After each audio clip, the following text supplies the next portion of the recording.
Bonjour à tous et bienvenue sur le podcast hebdomadaire de la cellule. Aujourd'hui, on retrouve ma team extraordinaire de joueurs sensiens, incroyable. Je suis donc avec Audrey alias Lexa. Audrey, ça va la pêche? Salut. Je suis également avec Antoine. Bonjour Romaric. Ça va la pêche? Ça va. La pêche. Nous sommes avec Amir, Milan. Ça va? Bonjour. Et puis enfin, nous sommes avec notre Julien national, Kirisan, notre quadrilla. Ouais, Ça va? je suis trop heureuse. Ah ouais, c'est tellement ça en plus ton personnage en ce moment. Alors vous avez fait les deux épreuves du milieu de sens mort, donc l'épreuve 9 et l'épreuve 10, si je ne m'abuse. Donc la troisième et quatrième épreuve de sens mort. On a joué rapidement les petits scénars solo en interscénar comme ça. On a quand même fait des trucs intéressants pendant ces interscénars. Première chose que j'ai envie de vous demander, c'est comment vous vous sentez après ces épreuves. On vient juste de les terminer, un peu de choses près. Alors, je vais commencer. Moi, la première chose qui me vient à l'idée, c'est que j'ai un certain nombre de théories que j'avais qui se confirment, ce qui me rend extrêmement joyeux. Donc, j'en parlerai certainement plus tard. Mais voilà, je vais sûrement faire un petit peu me laisser tenter à la prospection. Ah, j'ai hâte. Durant ce podcast. Vous savez qu'on avait annoncé un podcast dans un podcast précédent qui s'appelait Les théories que vous avez et qu'on ne l'a jamais fait. Et ce serait peut-être l'occasion de le faire cette fois puisque j'estime qu'en termes de fiction et tout, on a peut-être un petit peu moins de choses à raconter cette fois-ci, parce que, comme vous le savez, peut-être, chers auditeurs ou chers meneurs qui nous écoutez, Sens Mort, c'est un bac à sable, donc c'est un petit peu plus compliqué d'expliquer la fiction vraiment. Donc là, ce serait peut-être justement l'occasion de présenter vos théories aussi. C'est un peu la question que je vous pose quand je vous demande comment vous vous sentez, en fait, suite à ces parties. Audrey. Alors, Lexa revient de loin. Elle revient de loin. Elle a beaucoup plus de style qu'avant. Et elle aime beaucoup se faire apprivoiser par les renards. D'accord. Alors, effectivement, première rencontre avec le renard. On va peut-être parler un petit peu de la fiction pour expliquer ce que vient de dire Lexa. Juste que c'est l'occasion, en fait, ces deux épreuves, donc l'épreuve 9, de faire la rencontre d'un personnage qui est justement qui incarne ce renard à l'image du renard du Petit Prince, bien sûr, et qui est une créature qui se dit, après qu'on l'ait apprivoisée, qui va révéler son identité et dire qu'elle est un némésis, un type de créature particulière dans l'univers de Sens, mais on reviendra peut-être dessus plus tard. Et donc, toi, tu as été la joueuse, Lexa, qui a apprivoisé ce renard. Non. Moi, je considère que c'est le renard qui m'a apprivoisé. Ok, très bien. Les liens sont bionivoques, en fait, dans Sens. Oui, tout à fait, mais ça a beaucoup de sens pour mon personnage d'avoir été apprivoisé par ce renard. Voilà. D'accord, très bien. Elle était très très mal barrée avant et ça lui a un peu sauvé. Ça l'a sauvé. Ça l'a sauvé. Parce que c'est vrai que ce qu'on disait dans le dernier podcast, c'est que Séléné vous a un petit peu brisé certaines dynamiques du groupe, a brisé certaines choses dans les personnages, vous a métamorphosé en fait. A brisé des espoirs, oui. Et toi, Lexa, t'étais clairement la joueuse borderline qui commençait à partir en mode assassinat en série, vraiment en mode Megadeth, on va dire. On peut dire ça, ouais. Et le renard va permettre à ton personnage de se stabiliser. Comment tu te sens, toi, joueur de quadrilla, à la fin de cette 10e épreuve de Sens Mort, Julien? Kerry est très très heureuse après avoir passé par des grandes fluctuations psychologiques, puisque sa transformation en quadrilla, qui remonte en réalité à des épisodes sur la Terre, l'avait plongée dans des abîmes de perplexité. Ouais. Et sur la Lune, ça a été un peu... elle s'était restabilisée un peu avant d'arriver, mais ça a été réellement la reconstruction. Et puis, alors, les constructions ultimes sont arrivées dans ces deux scénars. Et donc, on arrive à un état où, effectivement, au début de l'épreuve 3 de Cosmo de mort, je veux dire, elle était inquiète, le groupe était désuni, elle-même, elle finissait tout juste de se retrouver, elle se posait la question de ce qui allait se passer éventuellement avec Météore. Ouais. Et à la fin du scénar 4, eh bien... toute la famille est réunie, tout va bien se passer, on va poutrer les quadrillas de mort, ça fait aucun doute. Enfin, pour elle, tout est évident depuis quelques jours. D'accord. Ce qu'on peut dire aussi, c'est, on va faire un tour de table pour raconter rapidement ce qui vous est arrivé. Amir, donc comment tu te sens à la fin de cette 10e épreuve ? Un peu mieux qu'à la fin de l'épreuve 3. Ah, c'est intéressant ça. L'épreuve 3, ça faisait quelques épisodes qui sombraient un petit peu dans une grosse déprime, on va dire, qui se sentait abandonné ou moins respecté par ses amis, ses compagnons qui ne l'écoutaient pas, qui n'en faisaient qu'à leur tête. Il y avait encore un petit peu d'écoute de la part de Kiri, et c'est pour ça qu'il s'est rapproché d'elle, au moment où elle allait mal également à cause de l'armure de graveur, la carapace de graveur, du fou. Ouais, c'est ça en fait. Kiri a hérité de cette carapace qui est la carapace du fou, qui fait qu'à chaque fois qu'elle prend des blessures physiques, celle-ci se transforme en blessure mentale. Ce qui fait que plus le combat avance, plus Kiri, donc le quadrilla, devient de plus en plus cinglé. Et on peut dire que Julien tient à cœur de nous le montrer. C'est le moins qu'on puisse dire. Ça, c'est intéressant. Et voilà. Et donc, il y a eu un petit rapprochement, nouveau rapprochement entre Kiri et Milan, qui ont bien discuté. Ce qui a permis de faire une bouffée d'air à Milan, mais tout n'est pas encore résolu de son côté, donc il y a encore beaucoup d'ombre dans son cerveau et dont il ne parle pas encore à tout le monde. Alors, ce qui est intéressant, c'est que la question que je vous posais, c'était comment vous vous sentez en tant que joueur. Et vous me répondez immédiatement avec vos personnages. Donc je trouve ça intéressant. On est encore dans les rôles. Voilà, c'est ça, exactement. On est encore dans l'interprétation. Exactement. Ça, je trouve ça vachement intéressant. Alors justement, du coup, je change ma question de façon à ce que peut-être vous puissiez répondre plus facilement. Qu'est-ce qui s'est passé pour ton personnage au cours de ces 2 épreuves, Antoine ? Et puis ensuite, on va passer tour à tour, comme ça vous allez raconter ce qui s'est passé pour vos personnages. Qu'est-ce qui s'est passé pour ce personnage, pour Ridger ? Pour moi, il s'est pas finalement passé grand-chose au cours de ces deux éléments. Pour ton personnage pour mon personnage, je trouve. Il n'y a pas eu... mais il n'y a pas eu une évolution énorme, à mon sens, comparée aux autres. Je suis d'accord. Je suis complètement d'accord. Donc, je pense que je suis un peu resté en retrait et un peu spectateur de ce que les autres, de la manière dont les autres évoluaient. Maintenant, ça m'intéresse aussi de savoir comment les autres ont perçu mon personnage et mon personnage dans la fiction. D'accord, ok. Ça, on va du coup, peut-être... Alors, dans ce cas-là, je vous passe la parole à tous les 3. Qu'est-ce que vous avez pensé de Ridger ? Et puis comme ça c'est intéressant, tiens. Genre, la première fois que je l'anime comme ça va être marrant. Audrey, qu'est-ce que tu as pensé de Ridger ? Donc, le personnage d'Antoine. Hein. Il prenait déjà des risques un peu avant, ce que Lexa aimait bien, parce qu'elle s'y retrouvait. Là, elle trouve que depuis qu'il est tombé raide dingue de Hélium, il prend des risques totalement inconsidérés. Il a l'air d'être sur un nuage. Enfin, il a complètement pété les plombs. On a l'impression qu'il est sous coke en permanence.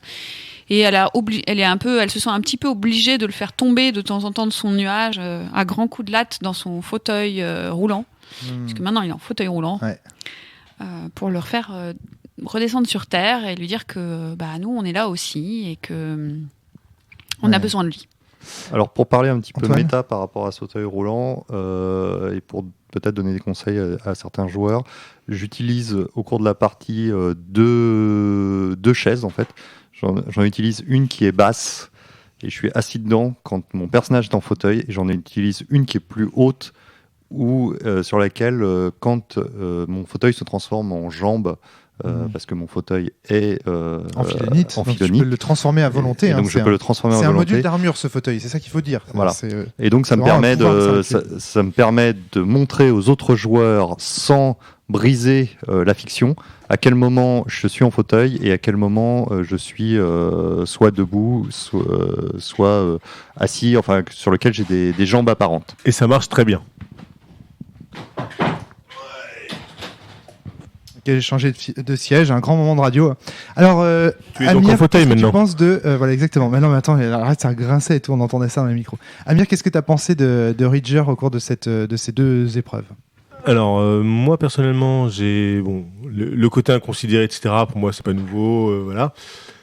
Par contre, à la dernière épreuve, donc l'épreuve 10, 4 de sens mort, j'ai analysé les réactions des Cosmos. Donc, je rappelle rapidement la fin de l'épreuve 10 en question. C'est lorsque nous trouvons sur le réverbère. et que nous devons trouver de runes et que nous confrontons de nouveau Myphos et ses quadrillas. Une scène très symétrique à une scène scriptée, comme on en avait parlé la dernière fois, très symétrique à la première que vous aviez vécue. On a l'impression que Chrysaor devient Wilfried, ou presque. Il y a comme une espèce de symétrie entre les deux scènes. Et puis je vous en parlerai aussi en tant qu'auteur et meneur de la partie. Vas-y, je t'en prie. Et donc cette analyse m'a montré que les quadrillas ne nous craignaient en rien, ça je l'avais déjà compris.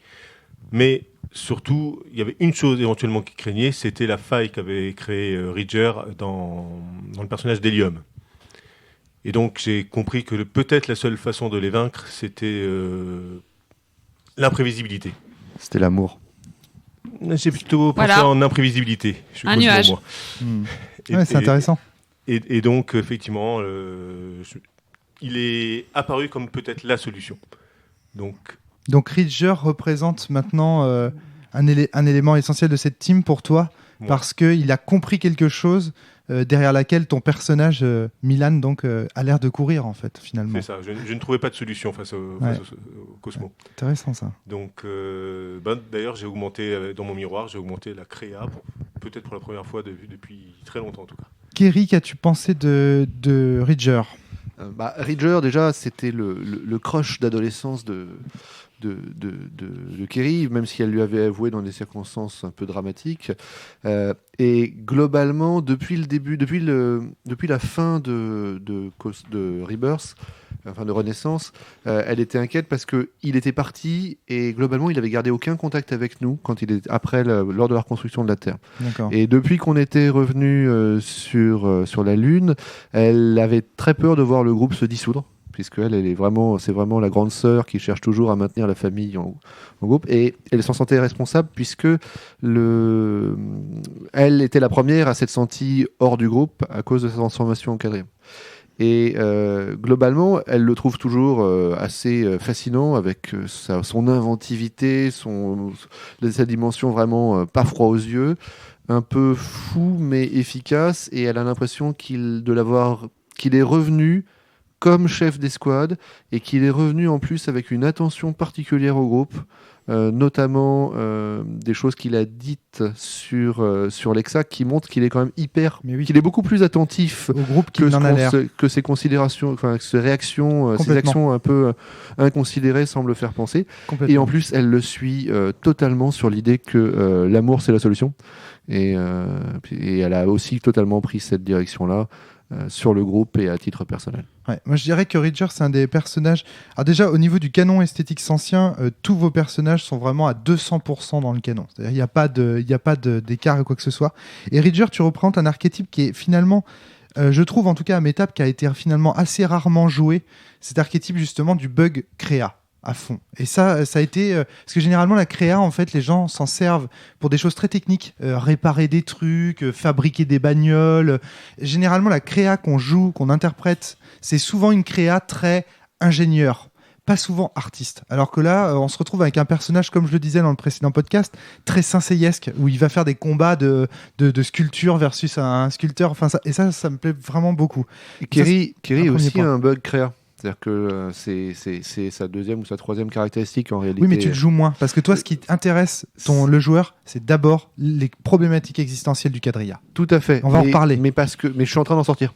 Je suis en train de sortir et je reviens vers l'idée. Elle avait un projet de carrière théâtrale et donc devenir mais toujours femme politique, etc. à travers l'exploration existentielle du quadrilla. Tout à fait. Et là, tu es en train d'en sortir grâce à quoi ? Grâce à l'exploration de tes problématiques existentielles quadrilla. On va chacun dans votre tour, de toute façon, on va présenter l'évolution. Juste pour finir avec Ridger, parce que moi aussi, j'ai quand même le droit de donner mon point de vue. Moi, je trouve qu'en fait, qu'est-ce qu'on a exploré avec Ridger c'est les conséquences de son franc succès, ou en tout cas de ce qu'il imagine être un franc succès contre Helium. C'est-à-dire comment, en fait, le mec, justement, il est gonflé à l'hélium. C'est-à-dire il est gonflé à bloc, il a réussi un vrai tour de force lors des 2 précédentes épreuves, et là on explore les conséquences sur la psyché. Et finalement, Donc tout ce que vous décrivez en fait, pour moi c'est pas de la folie, c'est-à-dire qu'il est en train de se sublimer en tant qu'artiste et donc il n'a plus froid aux yeux en fait, il n'a plus peur de rien ni de personne. Il construit des sculptures dans l'ombre monde qui sont gigantesques, qui attirent le regard même des quadrillas de Cosmo qui commencent à regarder ça d'un drôle d'œil. Il attire même en fait la fascination des ennemis. Donc c'est intéressant. Le personnage est en train de devenir vraiment prend son ampleur. J'ai beaucoup aimé la scène avec Fin Finger, dont on n'a pas reparlé là, mais que je trouve vraiment bien.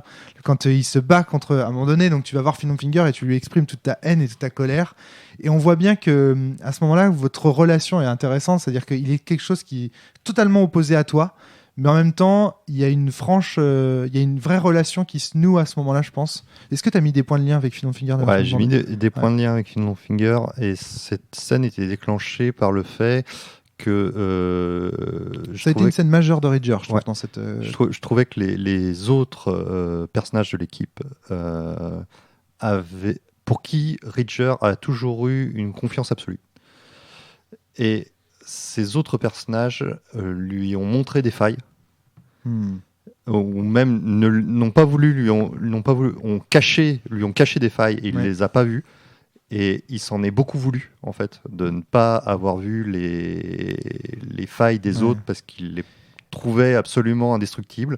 Et à ce moment-là, il s'est senti minable, en fait, de ne pas avoir trouvé ça. Et il a exprimé ça par la colère. J'ai trouvé ça cool que tu ailles voir Fin Finger à ce moment-là et qu'il y ait cette relation-là, parce que c'est exactement le rôle de Fin Finger, en fait. Cette espèce de défouloir où, allez-y, tapez-moi, haïssez-moi. Moi, je suis là pour... je suis là pour ça. Finalement, c'est ça, quoi. Soren, vous l'avez aimé, machin truc. Moi, vous allez me détester et je suis là pour ça. Ça vous fait du bien, en fait. Ouais, c'est le personnage qu'on aime détester, Fin Finger, en fait. Et je rejoins du coup ce que disait Julien tout à l'heure sur ton personnage. C'est que sous tes airs très recul, méta, créa et compagnie, en fait, tu es l'un des soudeurs de la team, dans la mesure où tu fais attention à tout le monde, en fait. Et tu joues pleinement ton rôle de commandant. Donc c'est vraiment un personnage très très complexe, tout en contraste, je trouve, Ridger, capable du meilleur comme du pire, en fait. Et c'est, à titre en tant que meneur, c'est un personnage très très très surprenant. Nettement moins surpris, par exemple, par le personnage de Milan, qui est un archétype qu'on retrouve énormément mais qui fonctionne très bien. C'est-à-dire, c'est le truc, c'est la certitude de s'éclater, parce que justement tu as le parallèle, toi, avec ton personnage, avec Miphos et tout, qui se dessine et tout, donc ça c'est super intéressant. Allez, on passe à Audrey. Qu'est-ce qui s'est passé pour Lexa? Alors, Lexa, on l'avait laissée dans une violence des sentiments absolue. Elle a été extrêmement blessée et choquée par ce qu'elle a découvert à Séléné. Elle était en train de perdre tout espoir, et surtout, ça remettait en cause toutes ces problématiques autour de l'indépendance, la liberté, la révolution, la révolte, libérer Séléné, etc. Sachant qu'elle ne voulait pas tomber dans l'extrême proposé par Fin Finger, qui était on vous fait tout péter, quoi. Potentiellement. Donc elle était un peu coincée entre les deux, elle savait pas très bien comment s'en sortir, et donc j'ai joué ça toute une partie de ce week-end. Ouais.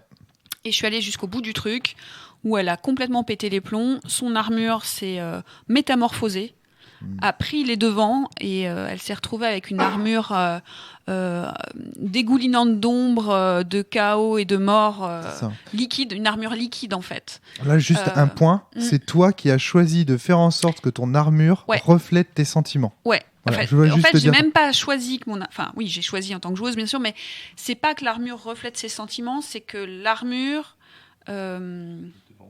devance ses sentiments, anticipe ses sentiments. Tout à fait. Ça devient, c'est plus qu'une symbiose. Là, si j'ose dire, pour moi, si je devais décrire ton personnage, je dirais au début de la week-end, une tempête sur laquelle on aurait mis le couvercle, en fait.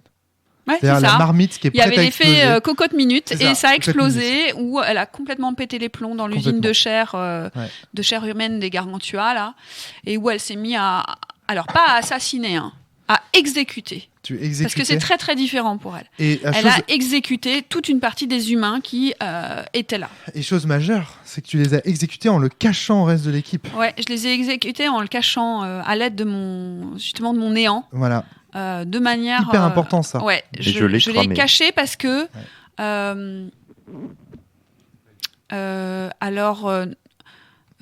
ne suis pas sûre qu'elle l'a pas caché par culpabilité ou par peur de jugement. Elle l'a caché pour les épargner.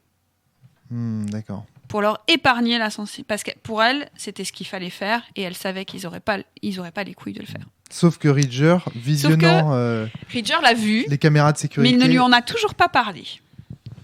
Je garde un joker dans ma moche. Eh bien non, cette scène-là n'a pas été jouée, elle reste à jouer. Les conséquences n'ont pas encore été... Si, la première des conséquences, ça a été la scène avec Finon Finger. Ça, j'avais bien compris. Ouais. Ça a été la première des conséquences. Parce que pour toi, cette pétage de plomb de Lexa, tu l'as pris comme un échec personnel. Complètement. C'est ce que tu as dit à Finon Finger quand tu l'as combattu. J'ai dit, putain, j'ai chié. C'était vraiment la descente aux enfers parce que dans Sens Renaissance, Lexa, c'est elle qui soutenait les liens de l'équipe. C'est elle qui assurait la cohésion du groupe et tout. Et ça, j'ai joué le fait que ça se délitait complètement sur Séléné. Alors justement, on va passer juste la parole à Antoine et puis on va refaire le tour de table. Comment est-ce que toi, tu as vécu le personnage de Lexa au cours de ces deux épreuves? Est-ce que je peux terminer? Parce que ça, c'était le premier mouvement. Le deuxième mouvement, c'est qu'il y a une rencontre déterminante pour Lexa, qui est deux rencontres. Il y a la rencontre des bugs de Séléné, des bugs de mort. Découvrez dans ces deux épreuves, vous découvrez qu'il existe des bugs qui sont nés en même temps que les quadrillas de mort, que vous avez baptisés les bugs de mort. Ça, c'est le premier truc. Le deuxième truc, c'est le renard. Voilà. Le renard, pourquoi il est important? Parce que il lui offre une amitié sans contrepartie aucune, sans devoir aucun. Pas de responsabilité. Amitié. Et d'ailleurs, ils se rencontrent, ils se retrouvent, ils se regardent et ils se parlent pas forcément. Et en fait, c'est une reconnaissance, quoi. C'est une amitié, c'est une reconnaissance. Et il y a un lien qui se tisse, qui est un lien, c'est une amitié évidente. Il y a une contrainte, tu dois aller le voir tous les jours. Ouais, mais c'est pas une contrainte. C'est une amitié évidente. C'est une amitié qui est tellement évidente qu'elle se passe de mots. Ouais. Et c'est ça qui la sauve. La gratuité de cette amitié fait que ça te redonne un espoir dans l'humanité finalement que tu. Ça me dit qu'il y a des choses à sauver. D'accord. Et ce qui est intéressant, c'est que ces deux retournements de situation. Et notamment moi. Oui, bien sûr, évidemment. Et ce qui est rigolo, c'est que spatialement parlant, ces deux événements ont lieu au même endroit. C'est-à-dire que l'endroit où tu sombres le plus, ça c'est hyper beau, ouais. C'est devant j'ai beaucoup aimé. Et c'est devant l'usine que tu te réconcilies avec l'humanité en parallèle. Mais je vais passer la parole à Antoine. Voilà. J'ai quelque chose à dire sur ce personnage de Lexa encore, mais vas-y, je t'en prie, Antoine. Qu'est-ce que tu as pensé de Lexa du coup? Moi, Lexa, donc après, donc je me garde le fait de savoir sous le coude, en disant ça me servira peut-être un jour. Et pour l'instant, j'ai pas besoin de lui donner ça. Donc c'est vraiment un élément de jeu que je me garde, plus en tant que joueur qu'en tant que personnage finalement. La deuxième chose, ça m'a fait prendre conscience, et c'est l'une des premières révélations l'une des premières prospections que je vais faire sur le futur. Et notamment avec les nouveaux bugs qu'on a découverts, c'est que d'un point de vue méta, pour moi, Sens, c'est aussi l'histoire d'une vie qui va se découper en enfance, adolescence, adulte, vieillesse, qu'actuellement on est dans la phase d'adolescence. Et que ce que j'ai dit à Alexa à ce moment-là, c'est qu'un jour, tu auras la responsabilité d'enseigner et donc tu auras un ou une apprentie. C'est pas tout de suite et je pense pas que ce soit lié au bug qu'on ait découvert sur Séléné, parce que je pense qu'actuellement on est adolescent. Mais quand on sera adulte, je pense qu'il y aura quelque chose comme ça où on va prendre la place de nos professeurs. Et donc j'ai commencé à tâter le terrain pour Lexa en lui disant attention, t'es celle qui est le moins prête pour ça, mais ça va t'arriver sur le coin de la tronche et tu vas être obligé d'avoir un apprenti ou une apprentie, et même je vais te l'imposer, et je pense que ça va lui permettre, mon personnage est persuadé que ça va lui permettre de grandir vis-à-vis de la rupture qu'elle a vécue avec Wilfried, de savoir ce que c'est que d'être professeur et d'avoir un apprenti. Alors c'est vrai qu'on ne l'a pas dit, mais de la même manière que Ridger, on a exploré les conséquences de son énorme succès contre Helium dans ces 2 épreuves. Toi, en symétrie, on a exploré finalement les conséquences de ton énorme échec par rapport à Wilfried. Ça, c'est intéressant. Tu vois. Il y a mon une espèce de échec symétrie. et ma déception. Ta déception, voilà. Par Non, ton mais échec, l'échec aussi, pour elle, c'est un échec. C'est vrai, mais c'est vrai que moi, joueuse, je sais qu'on pouvait rien y faire, mais Lexa, pour elle, c'est un échec. Le mot déception est plus juste quand même, je pense. Parce que même si Lexa sait que... même si toi, en tant que joueuse, tu sais qu'on pouvait rien y faire, je pense que Lexa avait quand même cette conscience du déterminisme des runes et tout ça, ce qui est aussi une des raisons de sa dépression. Mais elle a pas renoncé. Hein. Ok. Amir, qu'est-ce que tu as pensé du personnage de Lexa ? Milan Oui, Milan, pardon. Ce tour-ci, pendant ces 2 épreuves, était très égocentré. Donc il y a eu une sortie vers Kerry et une admiration devant l'exploit de Ridger. Ouais. Et il a, de ma part volontairement, délaissé Lexa. Je pense que c'est ça que Audrey d'ailleurs a interprété à un moment comme j'étais pas d'accord avec ta façon de jouer. C'est que Milan a effectivement mis un mur entre au départ Ridger et Lexa. Et pourquoi tu dis j'étais pas d'accord avec ta façon de jouer ? Il y a eu une petite discussion entre Audrey et moi. J'y ai pas assisté. Non, tu n'étais pas là. Où elle pensait qu'il y avait un conflit de joueurs et c'était pas ça. Ah oui. Bref. Donc voilà. Ah oui, vraiment. Pourtant, non. Non, mais en toute amitié. C'est juste que du point de vue élémentaire, sensien, vous êtes les stricts opposés. C'est-à-dire que toi, t'es tout sentiment, tout tempête. Lui, il est tout neutralité, tout calcul. Et il était en pleine période de doute. Ces questions sont apparues. Moi, je me suis demandé en tant que joueuse s'il y avait pas un problème. La question, c'est quand est-ce que vous tombez amoureux ? Parce que j'ai niqué la scène de réunion que Julien et Amir souhaitaient pour réunir le groupe. Où on s'est retrouvés pour fêter la sortie d'hôpital de Ridger et ils m'ont embarqué dans un plan hallucinant. Dans un bar, etc. Où à la télé passait on a vu une explosion, on a monté le son, on est allé voir ce que c'était et je me suis dit merde en fait il y a des gens qui ont besoin de moi quelque part, il faut que j'y aille et en fait c'était un truc de télé-réalité où ils se foutaient sur la gueule et ils mouraient en vrai. Et là c'était juste, je me suis dit mais qu'est-ce que je fous là en fait, j'ai rien à foutre là, je me barre. Je suis là pour faire quelque chose, je suis là pour aider les gens, je suis là pour faire avancer les choses de la résistance. J'ai rien à foutre à faire la fête ici, je ne me reconnais pas là-dedans. Et elle s'est barrée. Donc j'ai un peu foutu la scène que les joueurs voulaient qu'on joue en l'air. La réponse qu'aurait fait Kerry, c'était « Oui, mais tu les auras mieux si on y va tous ensemble pour avoir bu un verre. » Ben voilà, c'est ça. Ouais. C'est un peu l'idée de ce rassemblement, en fait. C'était de ressouder les liens de la team avant que l'épreuve ne commence. C'est pas le moment. Mais voilà. Et j'ai envie de dire, cette scène était à l'image de la façon dont le groupe aussi commence à se désolidariser. Et ça, vous pourrez demander à tous les meneurs de sens de la planète, quand vous aurez fini le jeu, vous pourrez leur parler et dire, mais ça se passe comment à ta table sans mort ? Et vous verrez, les histoires, c'est cataclysmique. C'est-à-dire que là encore, vous êtes une équipe soudée par rapport... Non, je vous jure. En plus, ça va mieux à la fin de l'épreuve 4. Je te jure que vous êtes une équipe ultra soudée. Alors, par rapport à ce que dans Sans Mort, les MJ ont l'habitude de voir. Je rigole parce que je me suis noté sur mon petit papier une question par rapport à ça. Et je me suis dit, d'un point de vue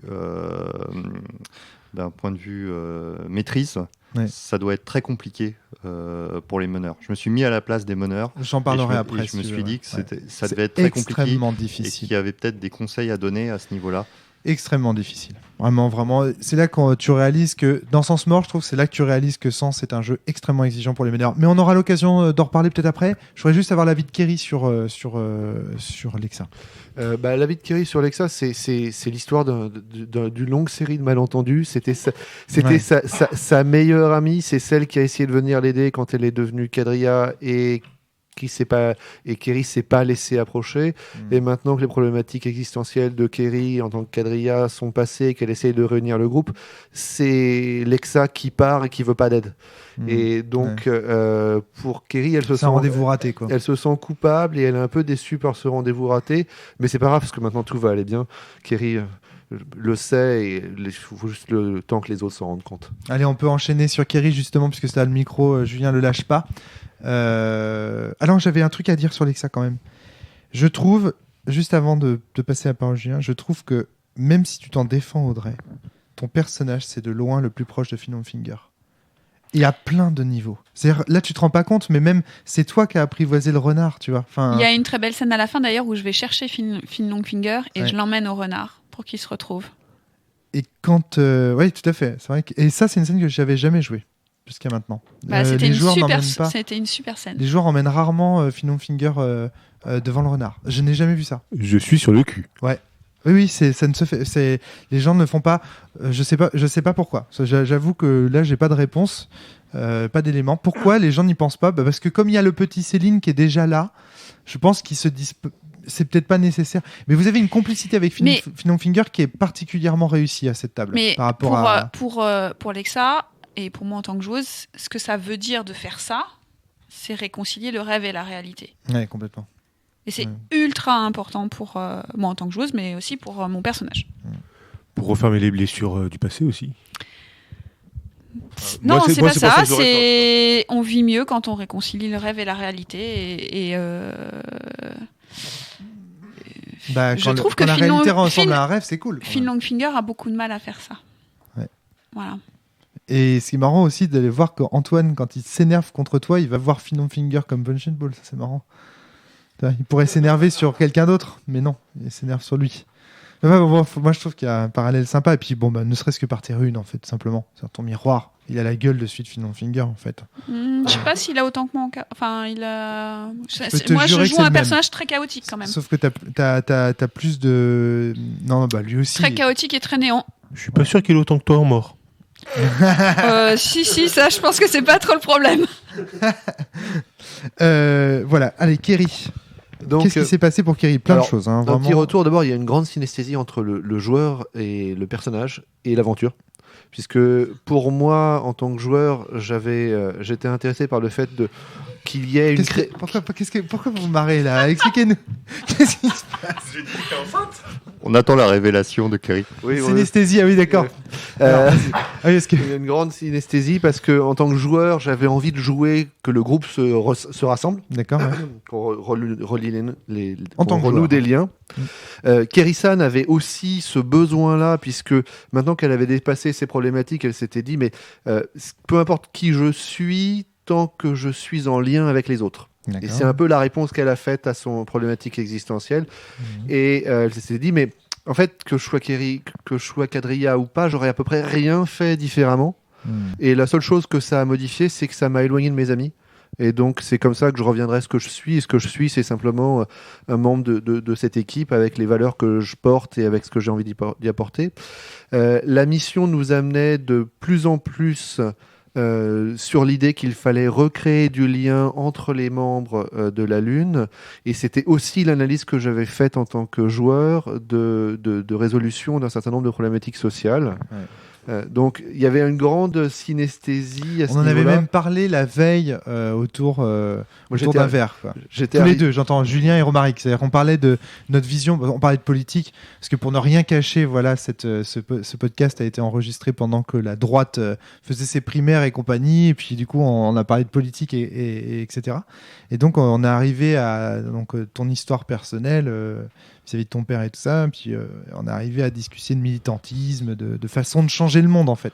La question du lien entre les gens comme et ce qui était génial, c'était que c'était le propos du prochain scénar qu'on allait jouer en fait, le scénar qu'on allait jouer le lendemain. Et ça, je remarque que ça arrive très très souvent avec vous. C'est-à-dire que souvent, même ce que je disais dans le précédent podcast avec Audrey, des discussions qu'on va avoir avant le scénar, ça va être le propos du scénar, à tel point que je commence à me demander si vous, de votre côté, vous n'allez pas vous dire non mais en fait il en fait le sens c'est fait pour ça en fait. Il discute avec nous et puis il nous fait des scénars en fonction comme de comme l'histoire des bugs de mort. Et je peux comme l'histoire des bugs de mort et je peux vous vraiment vous jurer mais ma main coupée que ce n'est pas le cas et que vous allez voir quand vous lirez les bouquins.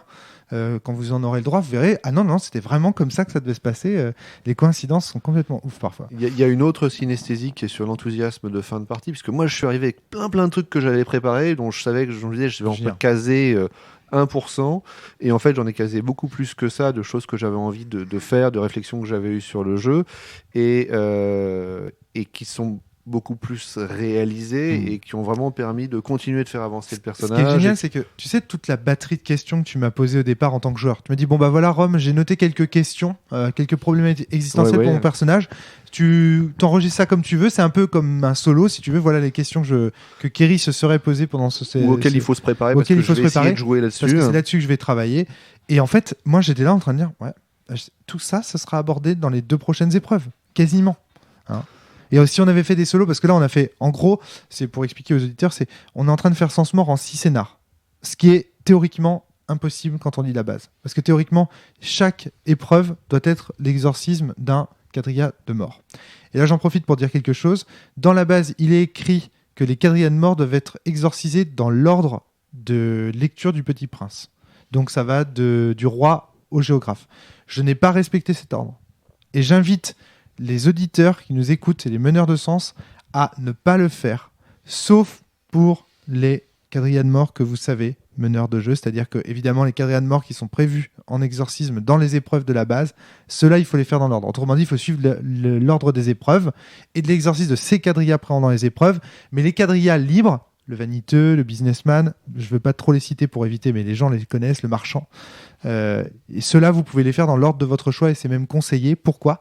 Parce que ça va donner à Sens Mort l'aspect bac à sable qu'il doit avoir. Les joueurs, à travers leur personnage, vont pouvoir l'explorer dans le sens qu'ils veulent. Et il y a le problème de cette règle qui est dite à la fin de l'appendice, comme quoi ils doivent être exorcisés dans l'ordre. Cette règle, elle avait lieu parce que je voulais que les scénars, les épreuves aient lieu dans l'ordre.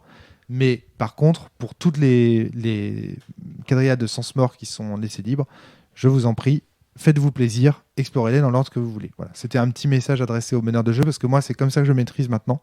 Et ça fait des résultats étonnants. Et la preuve de ça, c'est que là, on est en train de parler de quoi ? De l'évolution de vos personnages. Pas de l'évolution de Séléné, pas de l'évolution des PNJ. On parle de vous, là. Vous êtes, enfin, depuis le début de Sens Mort, et je te passe la parole après, Julien, les héros de Sens. Ça se sent là maintenant. C'est vous les boss. C'est pas les immortels. C'est pas les PNJ. C'est vous les héros. Quoi. Alors, oui, moi, en tant que joueur, c'était un truc important parce que je voulais vraiment que la dimension transformation en quadrilla en explorer tous les impacts.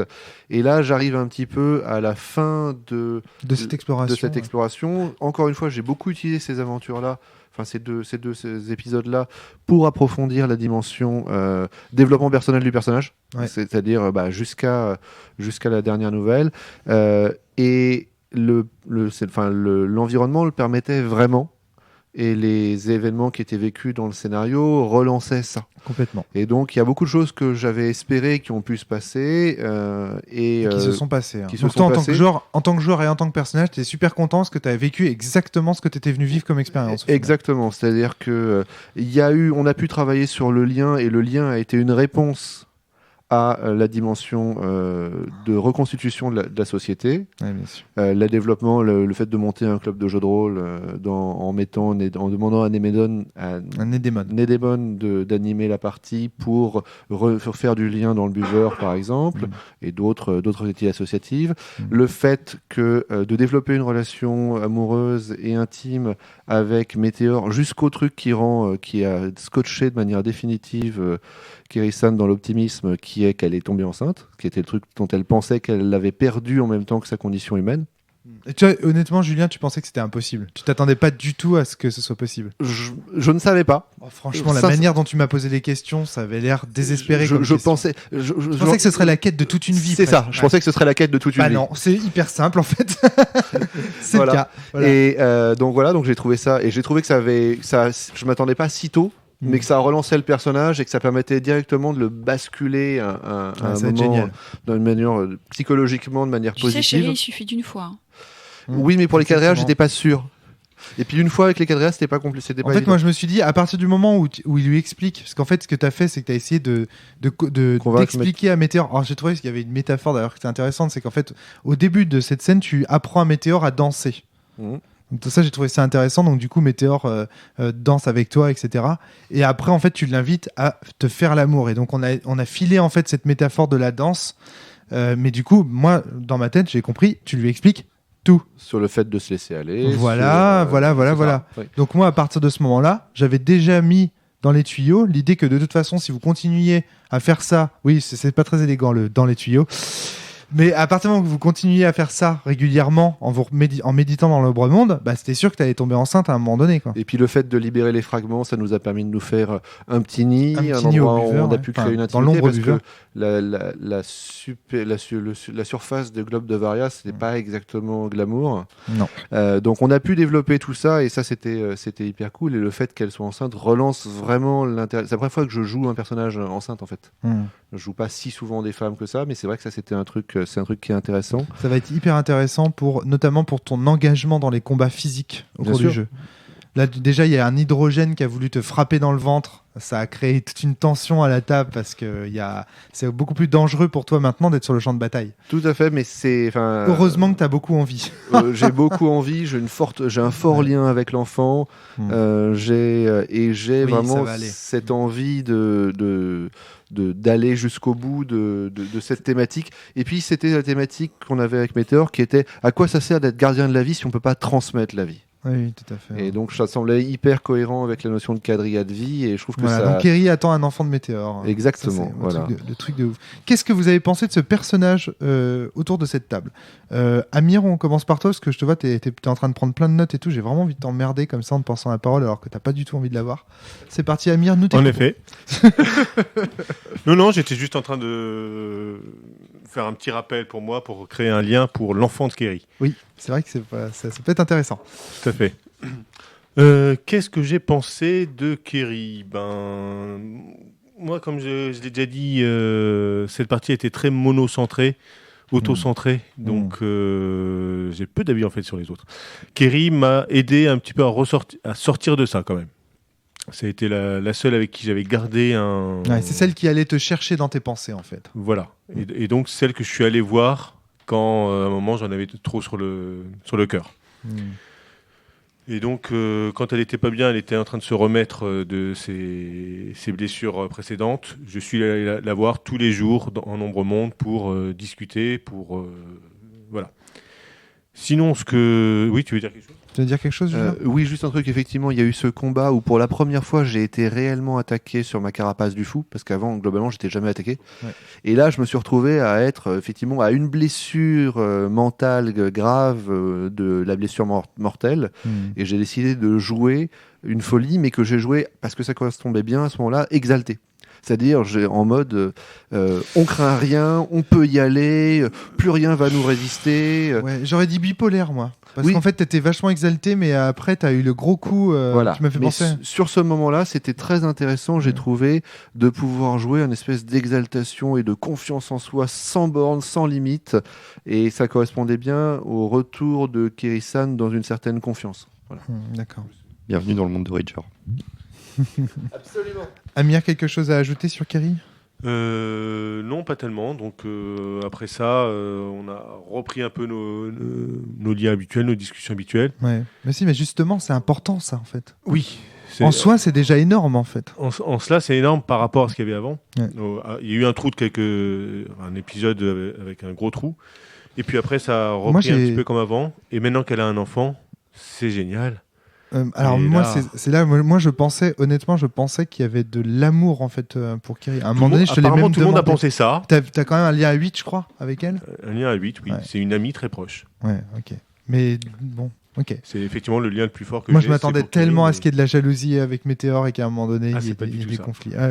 Ok, très bien. Mais c'est peut-être de l'habitude d'autres tables aussi qui m'a fait me fourvoyer. Qu'est-ce que t'as pensé de Kerry, Ridger ?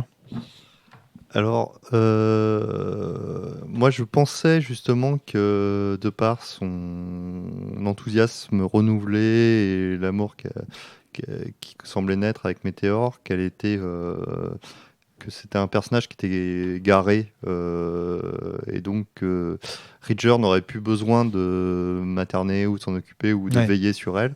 Et le fait que elle est partie dans un délire bipolaire exalté a fait que au contraire j'ai eu un gros retour de bâton sur la responsabilité que j'avais vis-à-vis d'elle et je me disais mais en fait ce n'est pas c'est pas suffisant quoi. Il faut vraiment qu'on soit un groupe pour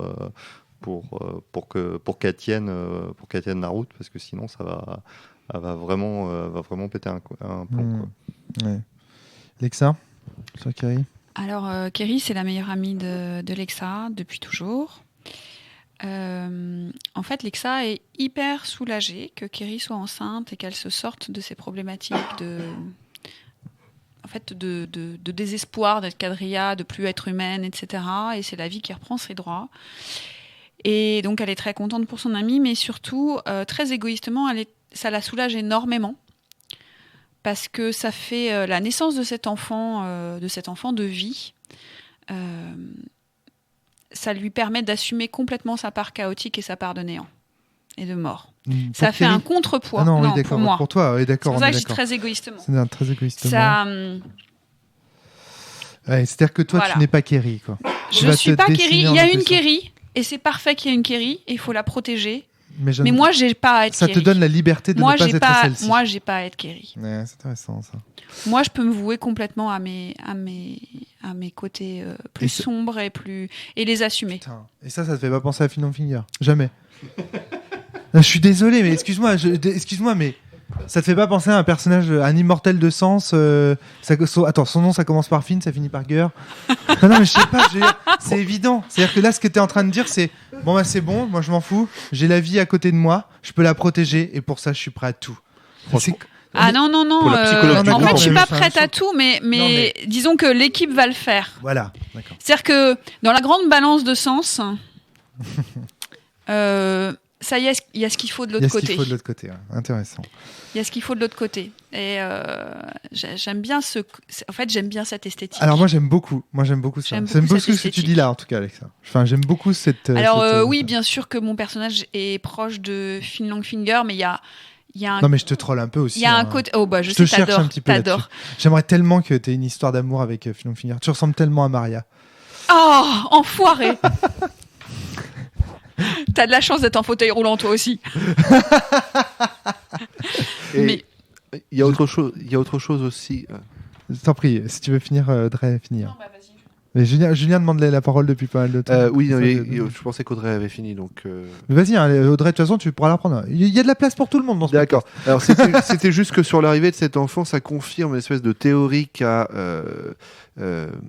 Kerry, qui est que Météor et elle sont un petit peu si Cosmo et Rebirth c'était un peu la fin de l'histoire, eux c'est un peu le retour, puisqu'ils sont les processus émergents d'un système qui avait prévu de tout programmer et qui sont justement ce qui échappe, et ils sont les produits de Myphos. Mais c'est exactement ce que disait Alexa tout de suite.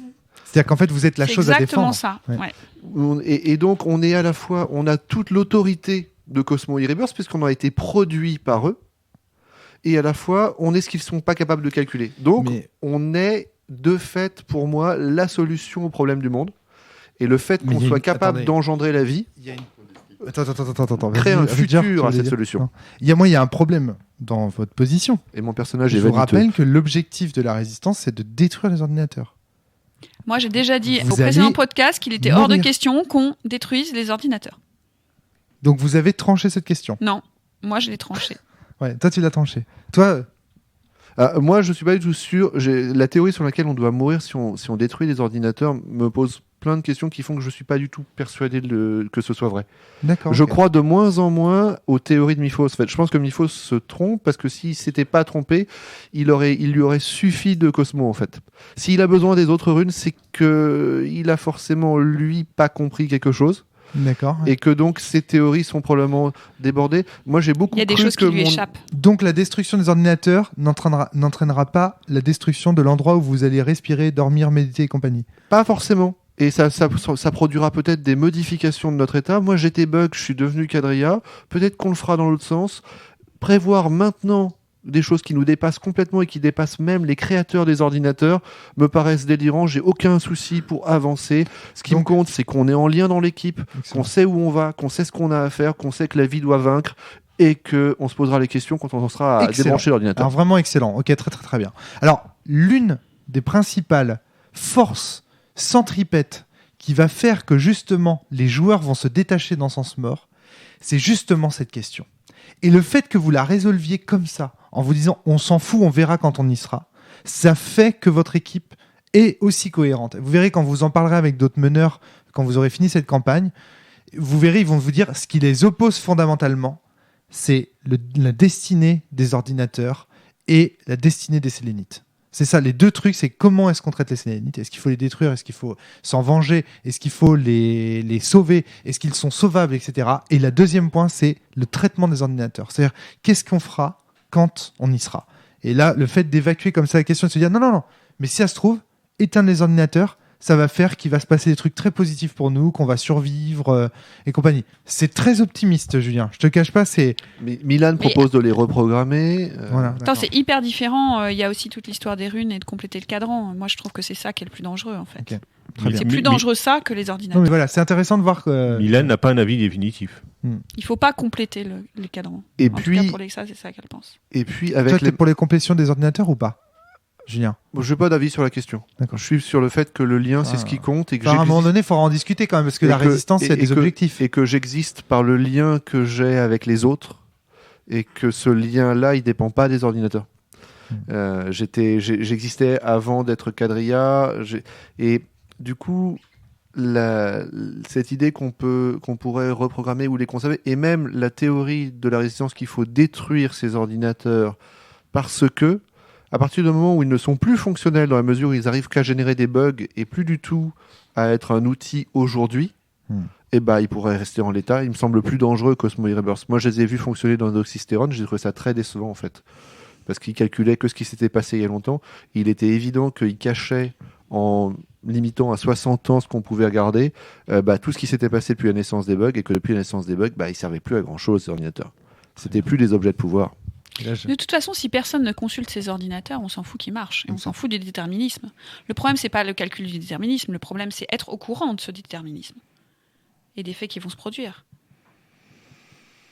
On en discutera. Ils ne font pas que ça, les ordinateurs, à mon avis. Non. En tout cas, c'est des débats qui n'ont pas eu lieu à cette table, parce que vous explorez vraiment les intimités, en fait, l'intimité de votre personnage. Ce pourquoi Sens-Mort est fait. Et accessoirement, je pense qu'on n'est pas la résistance. Intrinsèquement parlant, je pense qu'on est vraiment une bande d'anards au sein de la résistance. Exactement. Je suis tellement d'accord avec toi, Raja. Et que ça me fait tellement plaisir. C'est ce que j'ai essayé de faire avec les bugs de mort en leur disant, notamment à Chrysaor, laisse-les faire leurs erreurs, ne les influence pas. Tu nous as déjà trop influencés quand nous étions jeunes, et on suit vos préceptes. Que t'as répondu Chrysaor à ce moment-là? Il m'a dit, t'as raison, je vais leur laisser. T'as parlé de quelqu'un d'autre qui lui disait des choses un peu semblables, de Soren. Oui. C'est-à-dire qu'en fait, dans le fond, vous êtes en train de réaliser complètement, vous avez parfaitement compris le discours de Soren Solipsis, en fait. Bien sûr, dit Julien. C'est ça, vous avez complètement intégré ce discours, en fait. Voilà. Mais donc, dans le cas, la résistance vous a offert son lit. On n'est pas fanatisé. On n'est pas fanatisé par la résistance. L'important ne se voit pas avec les yeux, mais avec les liens du cœur. Tout à fait. Très bien, très bien, très bien. Amir, qu'est-ce qui s'est passé pour ton personnage durant cette... je l'ai déjà un petit peu dit avant. Beaucoup d'introspection. Sinon, dans les faits, mais c'était pas très important pour lui, il s'est beaucoup investi dans la recherche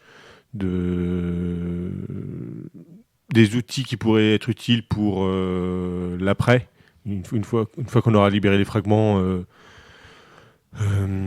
envahir la presse, enfin utiliser la presse, Dreamster, etc. Donc il s'est beaucoup investi dans les techniques pour hacker ce qui serait nécessaire ou des choses comme ça.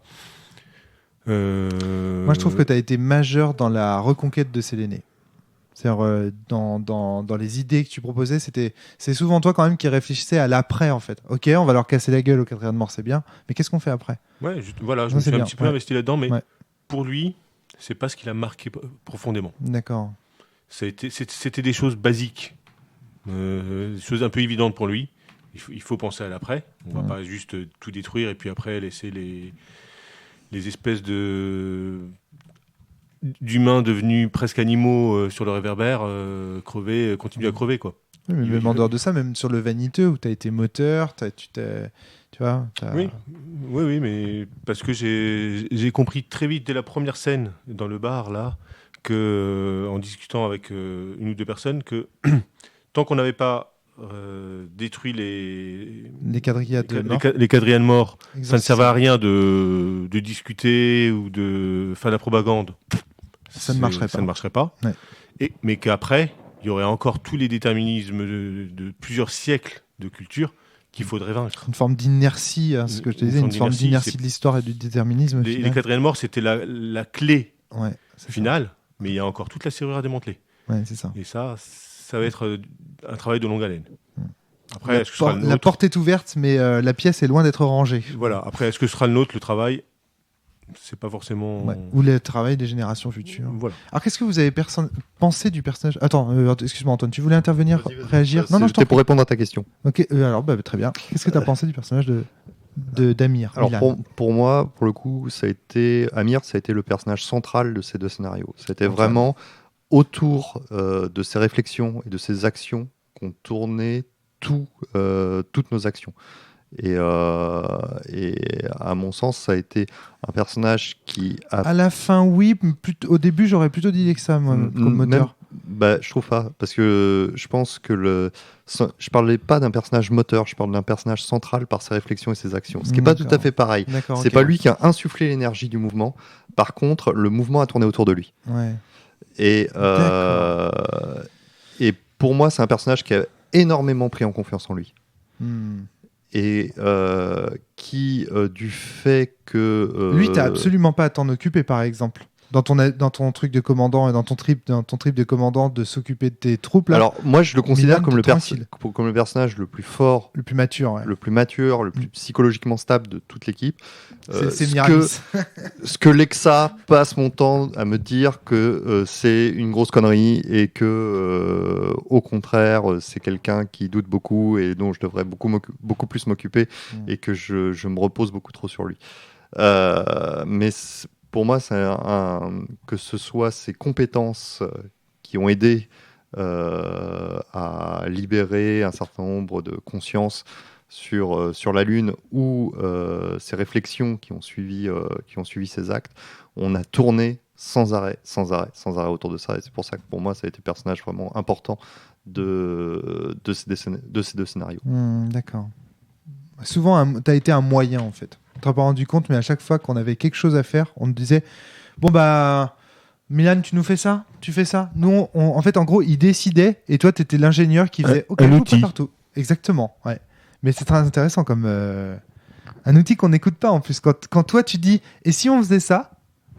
Un outil. Je trouve qu'on l'a beaucoup plus écouté. C'est pour ça que je dis que c'est un personnage qui a pris beaucoup confiance en lui. Je trouve qu'on l'a beaucoup plus écouté ces derniers scénarios que les premiers. Parce que les premiers, ça nous emmerdait, en fait, de l'écouter. Ouais, voilà, c'est ça, ouais. Et là, on commence à se dire, ah non, mais il y a peut-être quelque chose à en tirer, finalement, de ce qu'il nous dit depuis le début, et c'est peut-être pas que des conneries. Donc on va peut-être y prêter une oreille plus attentive. Je dis pas qu'on exécute systématiquement ce qu'il nous dit de faire. Par contre, je pense qu'on l'entend beaucoup plus. D'accord. Lexa, on a pensé quoi de Milan ? Alors, Lexa, elle connaît bien Milan, parce qu'ils ont passé beaucoup de temps ensemble à faire les 400 coups quand ils étaient plus jeunes, à aller explorer des tréfonds, des trésors archéologiques, etc. Et donc, il y a tout un pan de Milan qu'elle est peut-être la seule à connaître. Et elle a vu qu'il allait pas bien. Elle a vu que ça lui pesait de pas être écouté, que ça l'énervait. Elle a vu qu'à un moment donné, il était retiré sur lui-même et qu'il refusait de donner ses avis, que nous n'écoutions pas. Et c'est ce qu'elle a essayé d'expliquer à Roger et qu'il n'a toujours pas vu. Alors, peut-être que finalement, le problème va se régler de lui-même, mais elle sait qu'il y avait un vrai problème pour Milan au sein de l'équipe. Un problème de représentation, un problème d'utilité, un problème de tout ça. Et elle sait que Milan, c'est pas un outil et qu'il n'a pas envie d'être un outil. Qu'il est bien plus que ça. Et autant elle l'écoute pas toujours parce qu'elle a ses propres problématiques à elle. Et dans ces deux scénarios, j'ai joué un certain égoïsme. Parce qu'elle était très enfermée dans son propre désespoir ou dans sa propre souffrance. Donc du coup, elle pouvait pas tellement tendre la main à Milan. Mais elle l'a fait. Elle l'a fait, mais il l'a pas trop vu. Donc c'était pas assez efficace. Donc elle l'a fait ce que lui n'a pas fait pour elle. Ouais, mais c'est pas grave ça. Vous faites référence à quelle scène exactement là quand tu dis ça Amir, quand tu dis ça, elle a fait à 2 moments. Enfin, moi je me rappelle de 2 moments. 3, mais ça a été une réflexion. Juste un moment. Est-ce que tu vas bien Qu'est-ce que tu en penses Toi, tu penses qu'on devrait faire comment, etc. Mais c'était dans l'esprit de Milan, trop... Presque comme si... C'est parce qu'il allait mal qu'elle lui demandait ça, mais elle s'en foutait un peu. N'aie pas pitié de moi au point de me demander mon avis. Voilà, exactement ça. Oui, il était vexé, quoi. C'était son ressenti. Voilà. C'est pour ça qu'il l'a ignoré. Et après, il y a un truc qui les oppose, c'est que Milan, il est dans un temps, dans un continuum espace-temps plus long que celui de Lexa. Lexa, pour elle, il y a urgence. D'ailleurs, c'est le personnage qui change le moins. Il y a urgence d'agir sur Séléné, parce que la situation lui est totalement insupportable. Ah oui, tu parles à ce niveau-là. Ouais. Et Milan... Je parle au niveau psychologique, en fait. Ouais. Milan, par exemple, toute la discussion qu'on a eue au cours de libérer le réverbère. Libérer les gens du réverbère. Ouais. Ah bah oui, mais si on libère le réverbère, alors le problème, c'est que ça met la lune en danger, enfin, ça met Séléné en danger, parce que s'ils n'ont plus de lumière, blablabla, blablabla. Lexa, elle est convaincue que si on met pas les gens au pied du mur, il se passera rien. Si on les fout pas un peu dans la merde, ils vont prendre 300, 400 ans à réagir. Ça, c'est sûr et certain. Oui, mais la différence, Milan, c'est un peu dans la merde. Il veut que tout soit prêt avant d'agir. Il veut qu'on ait la solution avant de poser le problème. Tu vois ce que je veux dire ? Exactement, on est en fond dans le... Julien dit chaos, Cosmo en dehors des micros, c'est-à-dire qu'on est exactement dans cette ambivalence. C'est ça. Il y en a qui dit non, c'est en confrontant au changement que les gens vont changer, enfin que les gens vont évoluer en bien, et l'autre qui dit non, il faut d'abord les materner, il faut d'abord... voilà, c'est ça quoi, il faut d'abord contrôler. C'est ça. On va contrôler, mais c'est un jeu, pour Lexa, c'est un jeu auquel ils jouent depuis longtemps. C'est des oppositions qu'ils ont depuis... qui sont des oppositions qui sont depuis hyper longtemps. C'est plus fort que des simples taquineries. Hein. D'accord, ok. Ouais, c'est des oppositions fondamentales. Julien, tu voulais ajouter quelque chose ? Ok, est-ce que tu veux donner ton ressenti sur le personnage de Milan ? Oui, alors moi, Milan, c'est mon pote Cosmo, parce que mon personnage, avant d'être quadrilla, avant d'être actrice de théâtre, elle était chercheuse en sciences. En sciences physiques, en biologie. Elle essayait désespérément de trouver par la science une arme contre les quadrillas, mais ça c'était il y a très longtemps. Et donc de temps en temps, elle prend grand plaisir à retrouver cette complicité de binôme de travaux pratiques avec Milan. Et donc on se retrouve et c'est rarement à elle que se destinent les recommandations de Milan, puisqu'il essaie de coordonner plutôt les attaquants et que moi j'ai des ombres pouvoirs qui sont un peu compliqués pour lui à calculer. Mais j'écoute toujours ce qu'il dit, alors on a gardé un peu ce contact-là. Donc on avait un premier projet qui nous avait fait passer pas mal de temps ensemble, qui était d'essayer de calculer quelle est l'apparence que devait prendre Keri-san, puisqu'elle a la capacité de changer d'apparence, pour représenter une espèce de parangon de beauté qui permettrait... Sélénite. Sélénite, oui, sur la base des banques d'images de Séléné et de ce qui plaisait au public sélénite. Et c'était très drôle, puisqu'il avait fini par trouver un résultat assez surprenant, qui était l'apparence qu'avait choisi Hélium. Donc, il y avait un double... ça n'a surpris que vous. Mais c'est clair. Mais c'était extrêmement amusant, parce que ça faisait que Keri-san se retrouvait à prendre l'apparence d'abord d'une ennemie, mais d'une ennemie dont Ridger était amoureux, sachant que Ridger était le crush d'adolescence de Keri-san. Il y avait un délice particulièrement important. T'oublies un autre élément essentiel, c'est que Météor et Hélium ont eu une histoire compliquée aussi, c'est-à-dire que... Oui, c'est vrai, j'avais oublié ça. C'est-à-dire que ça matchait dans tous les sens. C'est-à-dire que ce truc là, cette idée en fait que tu as de dire, voilà, ça va créer autour de la table des espèces de... C'est là que j'ai commencé à chanter Sans ta Barbara d'ailleurs.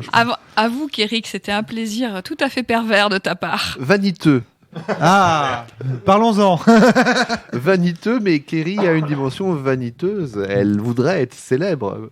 Et donc, que ce soit le résultat de Milan qui a amené à ça, et pour elle, quelque chose de particulièrement sympa, quoi. Ouais, bien sûr. Et puis, quand elle a pété un câble suite aux dégâts sur le mental dû à la carapace du fou, c'est Milan qui est venu la voir pour essayer de la réconforter, et ça a été le moment où Keri-san a pu passer l'armure de Milan. C'est-à-dire où Milan, puisqu'il était venu, elle a pu dire c'est vachement gentil d'être venu, t'es le premier à venir me voir dans l'ombre monde, alors que d'habitude c'est moi qui dois revenir en réalité pour vous voir.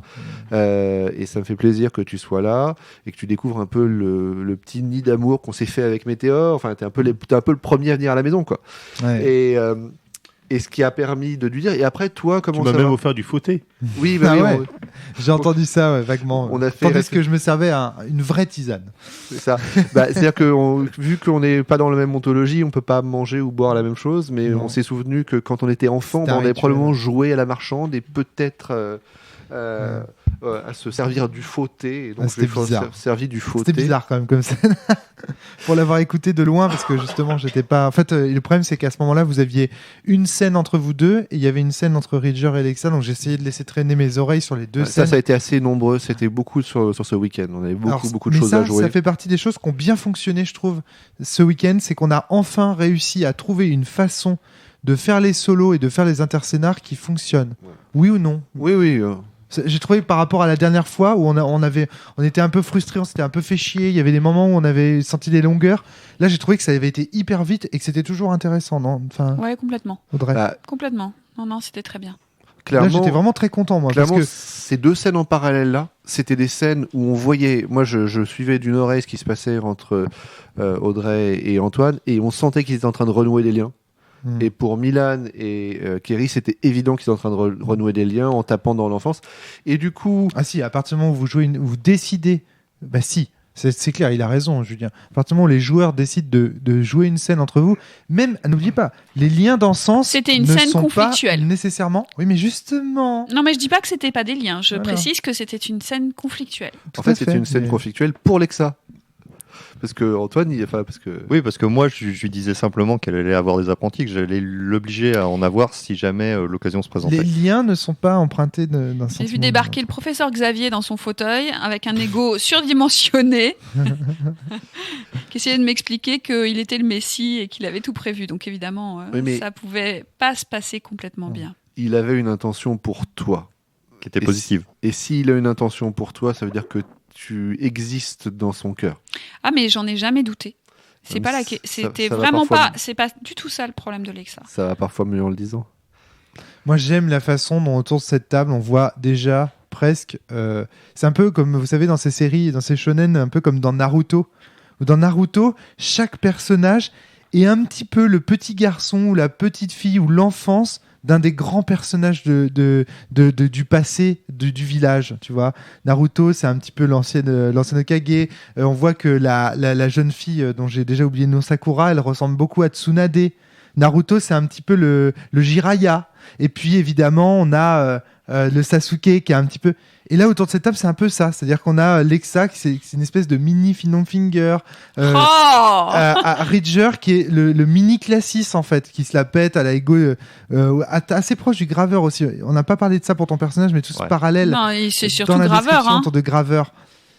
Je suis pas persuadé que ce soit le personnage dont Antoine ou dont Ridger se sentent le plus proche. Je pense qu'il y a un côté très classiste dans Ridger, en fait. Le Graveur, moi, je le considère comme... Une vision dégénérée de ce que tu pourrais devenir, peut-être. Même pas. Je considère plutôt comme l'ennemi récurrent qui ne peut que perdre. D'accord, ouais. Le Murdoch de MacGyver, quoi. C'est ça, c'est celui qui fomente des plans géniaux et que... Finalement, même sans le vouloir, on détruit son plan, quoi. Tu vois, moi, je me sens plus proche de Classis que de Finn Longfinger sur le long terme. Pourquoi ? Parce que, par exemple, les scènes de son enfance, la scène du serpent où il est obligé de buter le petit Céline pour sauver Séléné, etc.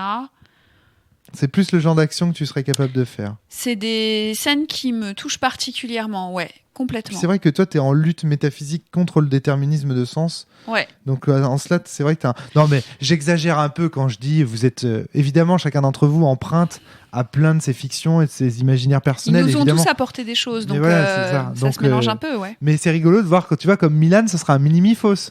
Mais ça, c'est sûr. Ça, c'est sûr. Hein. Allez, petite anecdote, tant qu'on en est à parler de mini-machin. Si vous regardez La Guerre des Immortels 2, donc le deuxième volet de présentation de l'univers de Sens. À un moment donné, il y a une image où on voit Solipsis dans un bureau en train de travailler. Enfin, on voit en fait debout, en train de dire qu'elle élève les enfants de la base du pôle Sud. Et regardez ces enfants. En fait, il y a 3 enfants qui courent autour d'elle. Regardez-les bien. Je vous invite à aller revoir et regardez bien à quoi ils ressemblent et essayer de trouver ce qu'ils représentent, ces enfants. Donc voilà, c'est pour dire que comme tout ça est prévu en fait par le jeu, à tel point que même dans les illustrations on avait caché ces indices avec Valère. Et pour finir sur Milan, dans cette discussion où il est venu me voir en Ombre Monde, j'ai aussi réussi à lui faire dire qu'il était saoulé et qu'il avait un peu baissé les bras sur le fait de filer des conseils à tout le monde.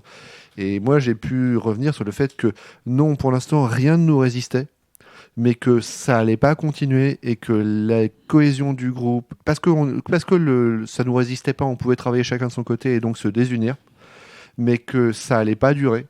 Et qu'il fallait que Milan et moi, on soit prêts pour assurer la cohésion du groupe le jour où ça deviendrait trop dur.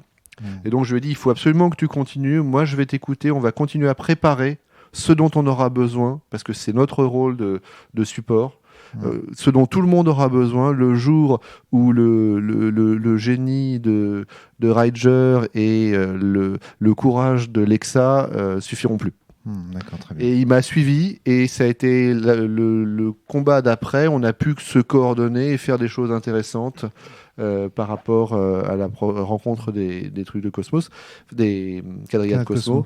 Et moi, je l'ai pris comme une victoire personnelle que voilà, on a relancé une dynamique positive avec Milan sur l'analyse de qu'est-ce qu'on pouvait faire avec les quadrillas de Cosmos. Allez, rapidement, j'aurais peut-être dû le faire avant que vous ne commenciez ces explications, mais je voudrais juste expliquer pour les meneurs de sens qui suivent ce podcast, expliquer un petit peu ce qu'on a fait, juste rapidement. Les 2 épreuves, donc l'épreuve 9 et l'épreuve 10, ont été presque jouées by the book. La grande chance que j'ai eue, par rapport à d'autres meneurs de sens morts, c'est que mes joueurs ont été systématiquement moteurs. C'est-à-dire que avant même que la partie ne commence, Audrey me dit, moi ce que je vais faire pendant ces parties, c'est je vais essayer de voir s'il existe d'autres bugs de Séléné. Or, coup de bol, l'épreuve d'après, c'est l'épreuve de Julio et de Julia. C'est l'épreuve où justement on apprend qu'il existe des bugs de Séléné. Donc ça a donné parfaitement l'illusion qu'à tout moment, vous étiez moteur de l'histoire. Pour autant, les scénarios que vous avez joués, ils sont quasiment by the book. C'est-à-dire, j'ai pu vous blesser un petit peu plus dans le scénario de Julio et Julia dans la mesure où, comme vous n'aviez pas encore exorcisé le roi, il a pu influencer, on va dire, ou vous pourrir un peu la vie en vous faisant repérer par des gardes de l'Empire qui vous ont mené en tuant Julia. Mais ça, c'est prévu, en fait. Excuse-moi, mais je suis désolé de dévoiler le popote, mais c'est quasiment prévu qu'il va y avoir des morts. Systématiquement, je ne sais pas si vous avez remarqué, depuis le début du Sens Mort, la conclusion de chaque épreuve, c'est la mort d'un personnage. J'ai bien noté, ouais. Systématiquement. C'est-à-dire, le fait que je vous avais prévenu dès le départ, je vous avais dit Sens Mort. Ça me rassure parce que la mort de Julia, je me suis dit, putain, là, on a raté un truc énorme, quoi, et on aurait pu l'éviter. Ça doit pas te rassurer parce que si elle est morte. Si c'est scripté, je me dis, bon, on n'a rien raté, quoi. Non, c'est pas ça. C'est que dans le scénar, sa mort est scriptée de façon complètement différente. C'est-à-dire que là, dans cette partie-là de l'univers, de l'histoire, vous en êtes effectivement beaucoup plus responsable que dans le... C'est-à-dire que c'est beaucoup plus cruel dans votre partie que ça ne l'est dans le bouquin. Ouais, chouette. Heureusement, t'as pas touché au renard. Ouais, t'aurais buté le renard, ça m'aurait vraiment fait mal. Il reste 2 scénarios. Il me reste encore quelques temps pour... j'aurais rien dû dire. Donc voilà, donc ça c'était pour vous dire juste... Et le seul truc que vous avez fait, c'est en interscénar, en plus de ce qui est prévu dans la base et ce qui n'est pas prévu, vous êtes occupé de gérer le fragment du vaniteux. Ce qui vous donne un aperçu de ce que vous pouvez faire dans les solos. Vous avez exorcisé le vaniteux, le roi. Il y a eu tout le reportage aussi qu'on a fait. Le reportage. Alors ça c'est extraordinaire. C'est-à-dire que vous choisissez quand vous découvrez donc la rue de la Charité. Les gens savent de quoi je parle. Donc tout le le trafic d'humains lié à la nourriture sur Séléné et compagnie, vous choisissez d'en faire un reportage. Eh bien ça, j'ai envie de dire, comme 56% des tables de Sens Mort, vous avez choisi de faire un reportage et de le diffuser aux vanités. J'ai envie de dire, c'est vraiment quelque chose qui est récurrent dans les parties de Sens Mort. Quand les gens découvrent ça, ils se disent, il faut qu'on filme, il faut qu'on prenne des images, et il faut qu'on le diffuse aux vaniteux. Et du coup, ça lance généralement le scénar d'après, qui est justement l'obtention des droits de diffusion aux vaniteux et compagnie. Donc ça, c'était ultra. C'est ça qui est dingue, c'est que dans cette partie, l'illusionnisme a fonctionné à 200%. C'est-à-dire vous avez vraiment l'impression d'être en liberté dans un grand bac à sable. Et quand vous allez lire les livres, vous allez faire ah ouais, ah merde. Aucune originalité. Aucune originalité et compagnie. Enfin, je veux pas dire ça pour minimiser. Ce qui est intéressant, c'est que justement, c'est vous qui avez écrit le livre du coup là pour le coup. C'est ça qui est intéressant. Mais c'est pas étonnant que ce soit prévisible. Milan, même si c'est pas son idée, Milan a voulu faire le reportage, etc. Donc c'est forcément prévisible. Oui, tout à fait. C'était tellement Cosmo comme idée. Voilà, de donner le savoir. Voilà, c'est ça, de donner la connaissance des faits finalement aux gens, aux Sélénites. Donc ça, c'est très intéressant. Ce qui est surprenant, c'est que c'était une idée de Lexa. Donc ce qui est cool, c'est que si tu veux, du point de vue de la maîtrise de Sens Mort, une critique qu'on fait généralement à Sens Mort, c'est ce côté, c'est censé être un bac à sable, mais ça ne l'est pas. Et moi, ça, je suis pas d'accord avec ça. Pour moi, en fait, si tu laisses les joueurs en liberté, c'est juste qu'ils vont faire exactement ce qui est attendu dans le bouquin. Pour autant, c'est pas à toi de t'attribuer les mérites à la fin et de dire vous avez vu comme j'ai fait la belle histoire que j'ai faite. C'est quand même vous qui êtes les maîtres du jeu. Mais c'est juste que l'univers est décrit, les fragments sont tellement caricaturaux que c'est évident ce qui va se passer. Enfin, je veux dire, oui, évidemment, on va découvrir un truc horrible, on va aller s'emparer de la presse. Ah ben ça tombe bien, il y a un fragment de la presse. Et puis après, on va entendre parler d'un truc. Évidemment, il y a le fragment qui correspond. Bah oui, donc c'est logique. Il faut pas se laisser impressionner. Et il faut surtout laisser les joueurs aller dans le bac à sable. Et c'est pour ça aussi que je disais qu'il fallait laisser les joueurs faire les choses dans l'ordre. Antoine, tu voulais prendre la parole? Ouais, enfin, sauf que moi, je me suis quand même foutu comme but au cours de cette campagne de déstabiliser mon meneur. Tu y as pas du... Pour l'instant, c'est 0. Ah, si, il y a un moment où tu m'as dit... C'est juste que pour le moment, je peux pas te dire que c'était scripté. Il y a qu'un moment où pour Helium, tu m'as dit les choix moraux, ce sera pour les joueurs. Et je t'avais dit, en début de partie, les choix moraux, je te garantis que ce sera pour toi aussi. Non mais attendez, les gars, je veux pas du tout minimiser vos... Au contraire, c'est très bien. Ça veut dire que cette table, elle fonctionne parfaitement. Et y compris même dans la surprise et tout ça que vous apportez, parce que vous apportez aussi votre lot de surprise. Par exemple, quelque chose que je ne vois que trop rarement dans les tables de Sens Mort et que j'ai beaucoup vu dans cette table et que j'ai beaucoup aimé, c'est la façon dont vous avez pris sous votre aile les bugs de Séléné, et vous en avez fait vos pupilles, vous avez essayé justement de leur apprendre et tout. J'ai trouvé ces scènes de grands frères, petits frères, vachement intéressantes par exemple. Ça, c'était la première fois que je le voyais. Une fois encore, tu parles de grands frères, petits frères et pas de parents-enfants. Et je reviens à ce que je disais tout à l'heure. Sur le fait qu'on est en période d'adolescence. Alors en l'occurrence, je disais ça pour l'écart d'âge, mais chacun voit dans les choses ce qu'il veut voir, Antoine. Ouais. On s'est compris. On s'est compris. Donc très bien, très très bien. Alors justement, ensuite, bon, l'épreuve 10, alors là, elle a carrément été jouée by the book. Il faut savoir qu'on l'a commencé à 9h ce matin. Qu'il nous restait 3 heures de jeu à peu près en tout et pour tout. Et donc là, du coup, pour le coup, vous m'avez beaucoup plus vu avec le bouquin dans les mains, en train de lire des passages carrément. On l'a vraiment. Alors là, pour le coup, c'était tellement by the book que c'était presque de la lecture du bouquin en fait. Puisque vous aviez joué beaucoup. En même temps, beaucoup, on a beaucoup. dormi 3 heures, donc. Voilà, c'est ça. On n'avait pas beaucoup dormi. Donc là, on a fait un petit peu plus vite. Je regrette d'avoir. J'avoue que j'aurais voulu peut-être passer un peu plus de temps, mais en même temps. De toute façon, pour une épreuve aussi scriptée que l'épreuve 10, parce qu'elle est vraiment scriptée comme ça, c'est-à-dire vous baladez, finalement, la lecture... Alors, je me retourne vers toi, Amir, parce que tu es celui que la lecture, en général, dans les jeux de rôle, dérange le plus. Est-ce que ça t'a dérangé, le fait que j'ai le bouquin en permanence? Étant donné qu'on n'avait pas beaucoup de temps, en fait, on a commencé à 10h15 bah ouais. Pour finir à 12h20. On avait que 2 heures, quoi. Ah Donc, oui. Non, mais c'était dans le contrat social de ce qui allait se passer ce matin, en fait. Oui. Ouais. Et puis, c'était aussi dans l'idée que de toute façon, il y a des scènes scriptées un peu obligatoires. Et là, justement, vous vivez cette scène un peu, encore une fois, très, très, très, très, très symétrique à la première. Donc, de la mort de Chrysor Orion, assassiné par son frère. Je ne l'ai pas joué intégralement, cette scène. Ils échangent un discours tous les deux, pour vous le dire. Franchement, ils échangent tous les deux un discours en fait, sur la politique de l'Empire. discours que je vous avais spoilé dans la première scène de rencontre avec Miphos, où Miphos vous dit, vous savez, mais il n'y a que pour vous que je suis un tyran. Théoriquement, c'est lorsque Chrysaor est là qu'il doit faire ce speech-là. Parce que c'est plutôt avec Chrysaor qu'on discute de politique, et avec Fin Finger, on discute plutôt d'amitié et compagnie. Enfin, est-ce que vous voyez le problème ? Enfin, je sais pas si... En gros, j'avais grillé ma scène avec Chrysaor dans la scène que je vous avais fait jouer avec Wilfried au départ. Donc vous verrez ça dans le bouquin, c'est différent. C'est mieux dans le livre, je pense, que là, tel que je vous l'ai fait jouer. Mais bon, voilà. Quand on disait que Sans Point était un jeu exigeant... Audrey, tu voulais intervenir ? Ouais, moi je voulais dire que... je voulais revenir sur le personnage de Julia et dire qu'elle nous avait pas vraiment quittés. Oui. Ah oui, ça c'est vrai. Que, ça c'est un truc qui est arrivé à ton personnage dont on n'a pas dû parler. Parce que moi je l'ai absorbé en fait. Ouais. Et d'ailleurs dans la scène donc complètement scriptée dont tu parles de ce matin là, avec Miphos où il se barre avec la rune de création. A priori. Mon armure s'est manifestée d'une nouvelle manière. Elle a manifesté une espèce d'ombre liquide qui est venue attaquer. Tout à fait. C'est lié à ça pour moi.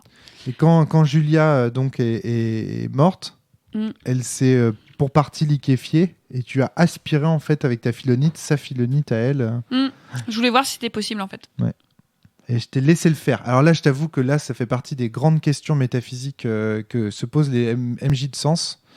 C'est sur les possibilités des interactions de la philonite avec la philonite, étant donné ce qu'on en dit dans la base. C'est extrêmement difficile de savoir jusqu'où c'est cohérent, jusqu'où ça ne l'est pas et compagnie. Donc, je t'ai laissé aspirer comme ça une partie. Tu m'as dit, est-ce qu'il y a des effets ? Je t'ai dit, pour l'instant, il n'y en a pas. Ouais, parce que je sais, cette philonite, tu nous as dit qu'elle était brute. Bon, donc ça, c'est pas très gênant. Ça me semble pas gênant, en tout cas. Non. Mais c'est des bugs de mort. Alors peut-être que non, un bug de vie plutôt. Donc on ne sait pas quoi. Antoine. Ça fait partie des questions que je voulais te poser quand un maître de jeu décide de se lancer dans Sens. Est-ce que ça vaut le coup de lire l'intégralité des bouquins avant de commencer ? Oui. Et on avait déjà posé, peut-être. Il y a deux éléments de réponse. Tu vas trouver deux écoles. Les gens qui ont vécu la sortie des bouquins tour à tour, qui vont te dire « Ah non, c'est tellement bien d'attendre les secrets et de faire des spéculations et tout ça. » Parce qu'en fait, quand tu es meneur de Sens, c'est hyper rigolo de lire juste Sens Renaissance et d'en discuter. En fait, l'idéal de l'expérience, ce serait peut-être de...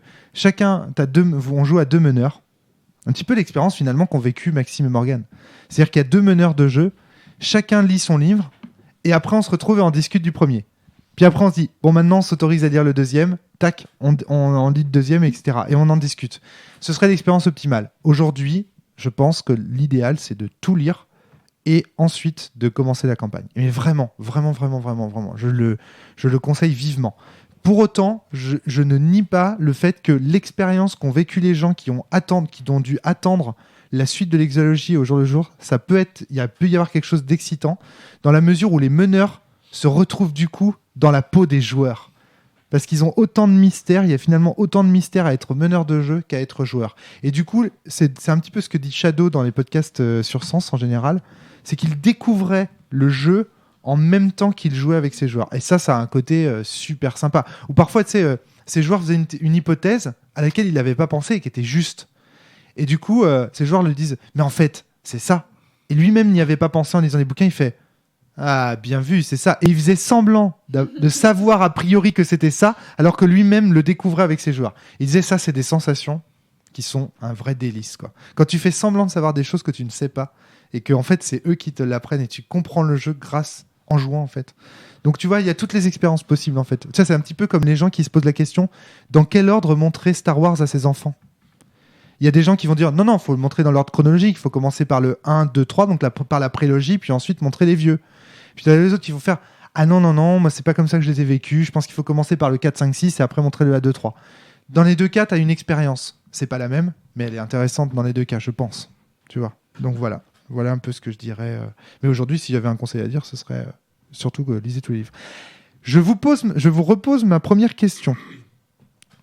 Qu'est-ce que vous en avez pensé en tant que joueur maintenant ? Je vous avais posé cette question au départ, je vous ai dit, on va faire un tour de table pour dire comment vous ressortez de ces épreuves en tant que joueur ? Est-ce que vous êtes senti frustré par les cinématiques ? Est-ce que vous avez pu explorer ce que vous vouliez ? Etc. Alors, moi, de moins en moins, en fait. C'est-à-dire que j'intègre de mieux en mieux le canon et le contrat social. Alors c'est clair. Toi, Julien, c'est le plus évident. Et de plus en plus, je sais que quand je suis dans un combat scripté contre Miphos, ce qui va m'intéresser, c'est de faire dérailler l'esthétique, d'essayer de provoquer des réactions et d'essayer de comprendre comment fonctionnent psychologiquement les gens, bien plus que d'essayer de gagner. Et du coup, je redéploie une créativité et un intérêt pour l'opposition, justement parce que l'espace de jeu que j'ai est maintenant clairement défini. Ouais. Je cherche pas à changer l'issue. Je cherche à en apprendre quelque chose. Et du coup, comment dire, en tirer quelque chose pour ton personnage et pour l'univers de Sens. Et du coup, les scènes scriptées, j'y interagis comme des scènes scriptées. C'est-à-dire pas pour empêcher leur déroulement, mais pour essayer d'en tirer la substance scientifique moelle. Ouais, d'accord. Ok. Rien à dire comme commentaire en tant que joueur. Rien à dire, si. Audrey. Alors, moi, en tant que joueuse, j'ai adoré cette plongée en eau trouble avec Lexa. J'ai trouvé que c'était complètement délicieux et savoureux à faire. J'aime beaucoup l'élaboration des théories, c'est-à-dire le avant-après. Pendant, on n'a pas tellement le temps, en fait. Hein. C'est ça, en fait. Donc, c'est surtout sur les interparties où on se prend la tête, où on s'envoie des mails, où on discute pendant 3 plombes sur ah, mais il y a ça, mais alors ce personnage, tu crois que machin. Et alors, du coup, les runes, blablabla. C'est pour ça que je vous demande ça, parce que. Ça, c'est génial. Je trouve que le ressenti que vous donnez dans les podcasts. Vous parlez beaucoup de vos personnages et de votre expérience en partie, alors qu'en réalité, je pense que le vrai plaisir que vous tirez de Sens, c'est pas tant ce qui se passe pendant les parties que ce qui se passe autour des parties. Et le problème, c'est que dans ces podcasts, vous n'en parlez jamais. Et c'est pour ça que je vous interroge en tant que joueur. Ça va très... Enfin, quand on vient de voir, ça va très vite, en fait. On joue beaucoup, on joue longtemps, et on n'a pas ce temps-là. Enfin, pas beaucoup ce temps-là, tu vois. Pourtant, moi, quand je remonte, par exemple, donc je vous laisse en haut dans le grenier en train de faire votre popote et tout ça. Moi, je descends mais on joue non-stop en fait. Hein. Et en fait, quand je remonte, vous êtes encore en train de jouer. Vous n'avez jamais réussi ce week-end quasiment. Pas une seule fois, je suis arrivé, vous parliez d'autre chose, à décrocher du jeu. C'est-à-dire, vous avez joué le week-end tout entier. Et c'est quand même hyper important parce que dans l'expérience que vous donnez du podcast, on a l'impression que vous jouez vraiment vos personnages. Mais en réalité, vous, en tant que joueur, vous êtes aussi dans une expérience. Oui. Vous dites quand on vient à la Baronne, on est dans une bulle, Sens. Enfin, c'est vraiment, vous restez, si j'ose dire, les cellulistes, quoi. À aucun moment vous ne redevenez vous-même. Et ça, ce serait hyper intéressant d'en parler dans un podcast parce que c'est, pour moi, l'expérience Sens, c'est ça. Vraiment. Et quand on se prend la tête sur des questions métaphysiques de runes, etc., c'est nos personnages qui se prennent la tête sur ça. C'est-à-dire, vous continuez c'est pas à nous jouer... en tant que joueurs, c'est nos personnages qui en discutent souvent. Ouais, vous faites encore du roleplay. J'ai vu ça le jour à table, vous faisiez encore du roleplay. Donc ça, c'est le second truc. La troisième chose, donc d'abord les plongées en eau trouble avec Lexa. J'ai trouvé que c'était super chouette à jouer. J'aime beaucoup toute la partie métaphysique et esthétique. De Sens Mort, ouais. De Sens Mort en particulier, ouais. Et j'aime bien les touches d'onirisme que tu mets de temps en temps. Ça me parle beaucoup. T'inquiète. C'est Rager, l'artiste du lot, mais moi, en tant que joueuse, ça me... C'est la spectatrice de l'art. Tu sais que c'est frustrant parfois. C'est pour ça que j'aime pas trop présenter Sens comme un jeu de science-fiction. J'étais folle tout à l'heure quand t'as écrit des poèmes que t'as laissés dans le... Alors, je vais en reparler. En jeu, ça m'a dit non, mais moi je veux le faire aussi. C'est ça, pas mon perso, merde. C'est un truc que j'ai essayé de vous inciter à faire, c'est-à-dire d'expliquer en quoi, de narrer les choses, parce que moi en tant que MJ, je détermine la rune investie dans le combat, mais c'est à vous, par votre narration, de me faire comprendre que là vous utilisez telle ou telle rune, tu vois. Complètement. Donc là, en utilisant les poèmes, il incitait. C'est pour ça que je te dis, on est vachement dans du Saint Seiya avec ton personnage, avec Ridger. C'est vraiment le mec qui se bat avec ses poèmes, il se bat avec sa musique, il se bat avec sa sculpture, avec son art. Et ça, mais vas-y, mais donne-moi. Moi, je suis capable de... T'inquiète, j'ai joué à Saint Seiya pendant des années, mon pote. Tu vas voir, je vais t'en foutre des méchants comme ça, moi. Donc voilà, donc j'aime beaucoup les touches d'onirisme et ça, j'espère que ça va pas s'arrêter. Alors là, tu ne seras pas déçu, c'est tout ce que je peux te dire. Antoine. Alors moi, je vais faire all-in sur tes théories. Sur mes théories. Tu mets le paquet sur tes théories. moi, j'ai envie d'entendre vos théories. Je mets le paquet. Alors, je sais pas. Donc ça va être lié quand même à la fiction, donc je reviens très très brièvement sur la fiction. Je t'en prie. Pour dire que on a vu l'enfance de Nédémon et de Asilis. À travers l'exploration des bâtiments inversés. À travers l'exploration des bâtiments, que ces deux personnages étaient en train de créer un livre et que Asilis a perdu ses sens au terme de l'exploration que nous menons. D'accord. Pour moi, ce livre, c'est ce qu'ils ont créé, c'est un jeu de rôle. Et je vais même aller plus loin, je vais dire que c'est un jeu de rôle à tendance médiévale fantastique. Parce que c'est ce que Nédémon fait jouer aux enfants, d'une part, quand on le rencontre. Et d'autre part, il y a ce qui m'a fait percuter, c'est quand j'ai vu le dragon qui est apparu, qui est pour moi un élément hors du canon esthétique de Sens. Et qu'à ce titre, je me suis adressé... Les renards qui parlent, non, c'est pas... Alors moi, je suis pas du tout d'accord. Alors, ça va être trop bien. À ce titre, je me suis adressé au dragon en lui disant ne serais-tu pas l'enfant de Nédémon de Classis et il a semblé acquiescer. Et il a semblé acquiescer. Pour moi, c'est une créature qui vient de cet univers qu'ils ont créé à deux. Qui s'appelle comment Il s'appelle Settantra. Je vais aller plus loin encore. Je t'en prie. Je crois que tu as compris. Là, c'est bon, vas-y, tire la pelote, ça vient. Je vais dire que le prochain Sens Néant, ce sera l'occasion pour nous de jouer au jeu de rôle de Asilis et Nédémon. Voilà. Et que... le joueur qui a tout compris. Il n'y a rien à dire. Ouais, je t'ai vu regarder sur le site internet. En plus, tu as regardé. Je t'ai vu en fait regarder les noms des bouquins. J'ai regardé les noms des bouquins. J'ai regardé l'ordre des bouquins. Et quand j'ai vu que c'était, ça m'a confirmé que c'était bien Néant après. Je me suis dit, voilà, c'est ça. C'est sûr que c'est ça. Ouais. Et voilà. Et ça, c'est quelque chose. Alors juste, vas-y. Après Audrey, je finis aussi. Je t'en prie, Antoine puis Audrey. J'ai écrit dans la fiction, mon personnage suite à ça, a écrit un poème qu'il a appelé le Septantra, qu'il a fait graver dans l'ombre monde, etc. pour laisser une trace. Je ne t'ai jamais demandé à dessein qu'est-ce que... Tu n'as jamais décrit. Oui, et je n'ai jamais décrit ce que ce poème contenait.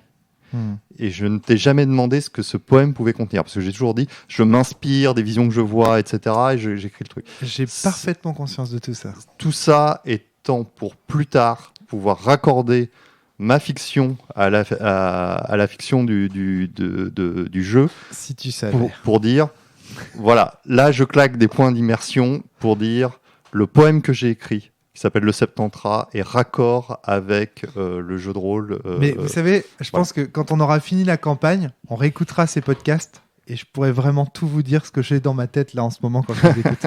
Alors, est-ce que je peux intervenir juste 2 minutes ? Audrey, je t'en prie. Quand je les ai vus écrire le livre, j'ai aussi pensé que c'était un jeu de rôle. Mais pour moi, c'est pas du médiéval fantastique.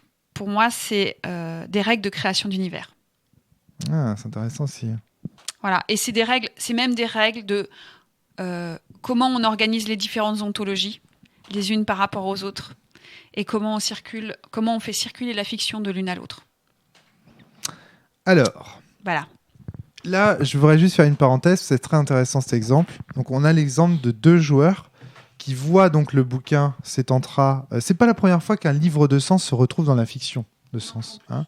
C'est le cas avec le Tractatus, c'est le cas avec le monde logique, c'est le cas avec même il y a eu une scène, Julien, tu veux la raconter justement, Le Petit Prince. Le Petit Prince, effectivement. Oui, c'est pour ça que je pense nous, que on c'est cherchait une fiction pour essayer de hacker Dreamster et de préparer donc tous les gens qui étaient Dreamster au retour dans la réalité avec une position subversive pour essayer de proposer la résolution d'un certain nombre de conflits, qu'ils aient envie de les résoudre et qu'ils aient envie de faire que la Lune aille mieux et qu'ils aient envie de s'emparer eux-mêmes de leur société pour y retisser des liens, pour y construire une société meilleure, etc. etc. Et on s'est dit, en fait, il nous faudrait une histoire, puisqu'on nous avait appris que c'était globalement genre avec des textes et que c'est là-dessus que les intelligences artificielles derrière et les cerveaux des gens qui rêvaient pouvaient générer le rêve. Et ensuite, il nous faut une histoire du soulèvement de l'une.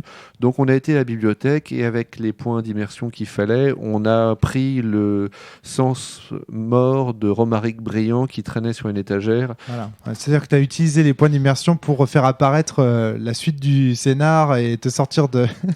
et surtout, en fait, mon idée, c'était, en tant que joueur, c'était de proposer à tous les rêveurs de Dreamster les problématiques qui étaient proposées aux joueurs de Sens mort, de Sens Méor, pour qu'ils arrivent aux mêmes réflexions, mais en me disant, multiplié par quelques milliers de personnes qui sont dans Dreamster, il va y avoir peut-être des idées que nous, en tant que bug, on n'aura pas eu et qui seront à même de réimplémenter dans leur société, dans la société dans laquelle ils vont vivre quand ils seront sortis de Dreamster. Ouais. Puis c'était aussi un parallèle qui était fait entre vous, en tant que joueur qui joue à Sens mort, etc., et le parallèle avec les gens de Dreamster, c'est-à-dire qu'on n'est pas mieux finalement, nous qui venons s'enfermer à la barreau pendant un week-end en pleine primaire de la droite, on n'est finalement pas mieux que ces Sélénites qui choisissent de s'enfermer à Dreamster au lieu de faire de la politique dans leur pays. Mais le corollaire... Si, Julien, tu l'as pensé comme ça, comme une mise en abîme. Je l'ai pensé comme une mise en abîme, mais avec le corollaire aussi, qui était que les vraies solutions politiques, pour moi, elles se trouvent dans l'imagination. Ah d'accord. Et que donc ces lieux comme la Barreau, comme Dreamster peuvent être des phalanstères où les résolutions de demain sont développées. Et par exemple, les lieux comme la Barreau sont des lieux qui créent du lien social. D'accord, ok. Donc, ça permet de recréer du lien social et de proposer le lien social et le jeu comme une solution de société. Excuse-moi, je n'avais perçu que la dimension cynique de ton geste, et là, je vois qu'en fait, il avait une portée symbolique beaucoup plus grande. Très bien. D'où la grimace d'Audrey. Très bien, merci. J'ai bien compris maintenant. Le point essentiel là, que je voulais aborder avec vous, c'est que souvent, l'arrivée de Sens Néant dans l'univers de Sens est vécue comme une rupture très brutale du contrat social du jeu. Et donc, quand Classis va proposer, effectivement, tu as très bien compris Antoine, ça ne sert à rien de faire de faux mensonges, c'est-à-dire que effectivement, le tome 3 de Sens vous proposera de faire un jeu de rôle dans le jeu de rôle, avec Classis, et effectivement, t'as tout compris, il y a rien à... Eh bien, les gens le vivent comme une rupture de contrat social sévère. Ils ont l'impression qu'ils jouent plus à Sens, en fait. Et là, ce qui est cool, c'est qu'on voit que dans la manière dont les joueurs élaborent des théories et tout ça, ça les prépare, en fait, à cette rupture. Et donc, est-ce que c'est une vraie rupture ? Je crois pas. Les gens s'y attendent. Alors, je vois Milan qui fait la grimace. Mais peut-être. Voilà. Non, c'était pas une grimace, c'était juste, on verra. On verra. Je sais pas. Très bien. Donc, on verra ça. Mais c'est intéressant de voir comme finalement la fiction de Sens Mort prépare à la prochaine. Et comme la fiction de Sens Renaissance préparait à Sens Mort, et etc. Mais même en méta, 3 campagnes d'affilée dans le même univers sans un vrai renouvellement m'aurait surpris, en fait. Dans l'idée que j'ai qu'on va faire 4 campagnes d'affilée, je me doute bien que... Arrête, il y a des gens qui jouent à D&D depuis beaucoup plus... Enfin, même mais excusez-moi, mais vous, là, les gars, là, autour de cette table, vous avez fait beaucoup plus de campagnes de scénars de Donjons et Dragons que vous n'en ferez avec la campagne de Sens, tu vois. Oui, mais dans ces scénars-là, on a toujours eu des ruptures de contrat social pour permettre d'emmener les joueurs dans d'autres directions. Ah d'accord, ok. C'est-à-dire qu'il y en a un où on a joué, où il jouait un rêve. On reprend l'univers, mais c'est tout ce qu'on reprend en fait. Même pas, il jouait un rêve qui se passait 1000 ans dans le futur. Donc ah oui, d'accord, quand même. Non, c'est des choses où on changeait de... Ah oui, là où on changeait de plan. C'est pas Donjon Dragon, vraiment. Oui, d'accord, ok. Des ruptures chronologiques, temporelles, des questions de... Enfin, on a exploré beaucoup de choses, quoi. On a joué à un jeu vidéo dans D&D. Oui, bien sûr. Mais Sens, c'est un peu ça aussi. Hein.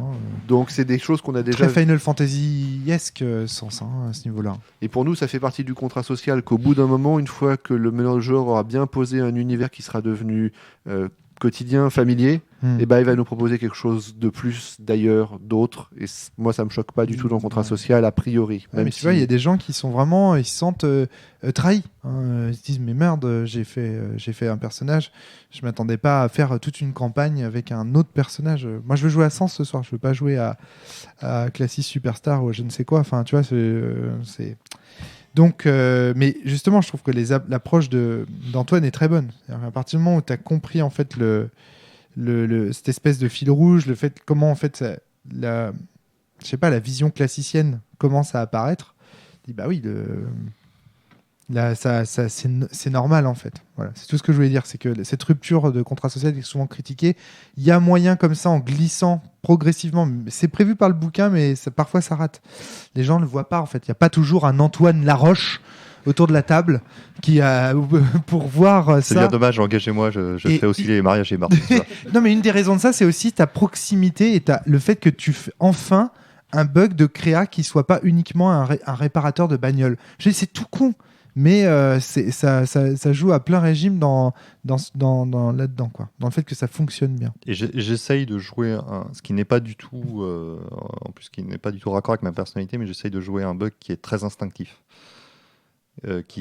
Pourtant, Antoine, j'ai l'impression que t'es comme ça. C'est ça qui est... Je suis pas du tout instinctif. Je suis contrôle fric au plus haut point. Je me laisse absolument pas emmener.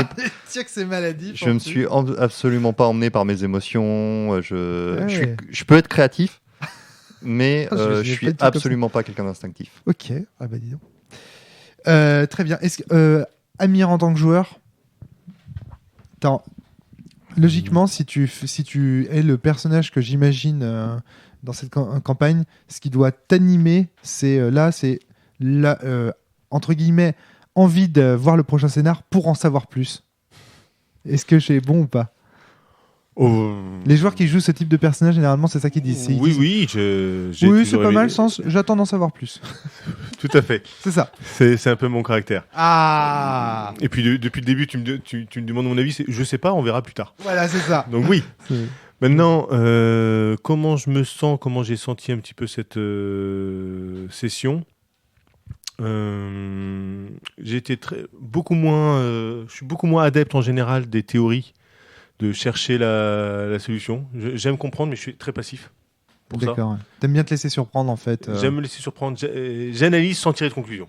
En fait, c'est ça. D'accord. Je tire très peu de conclusions. Ce qui est pas tellement en adéquation, avec un jeu comme Sens. Hein. Je sais, mais jusqu'à présent, ça me convient. D'accord, ok. Donc, ce week-end, j'étais toujours dans cette optique-là. J'étais peut-être un peu plus passif parce que j'étais pas très bien. Je suis un peu malade depuis une semaine. Ah, pour une fois que c'est pas moi. Eh oui. Donc, je l'ai joué encore un peu plus passif que d'habitude, je pense. D'où le fait que j'ai été très égocentré, etc. Ça a joué là-dedans.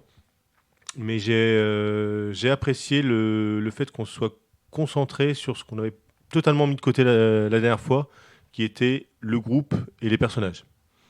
On avait vraiment mis de côté ça pour des bonnes raisons. Et Sens-Mort est vraiment le lieu pour faire ça.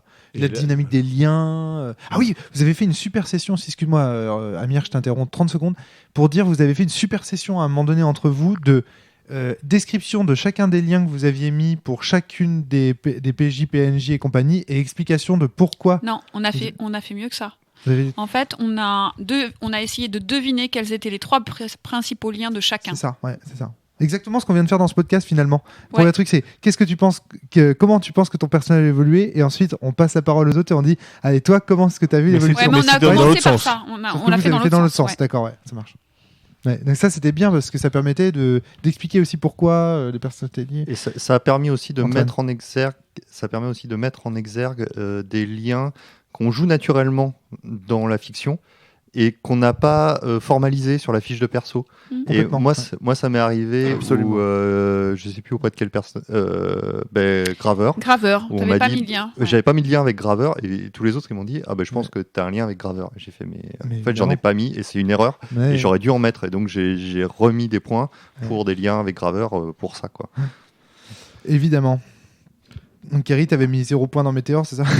Non, Météor, ça faisait 3 scénars que j'augmentais Météor. D'abord parce que c'était le seul autre quadrilla de vie qui survivait, puis parce que j'essayais de me rapprocher de lui, puis parce que j'avais réussi à me rapprocher de lui. Donc clairement, Météor, ça avait bien fonctionné.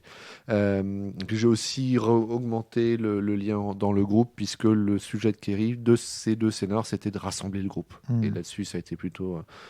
Et moi, en tant que joueur, puisque la question était aussi en tant que joueur, j'ai une fascination sur comment fonctionne le groupe.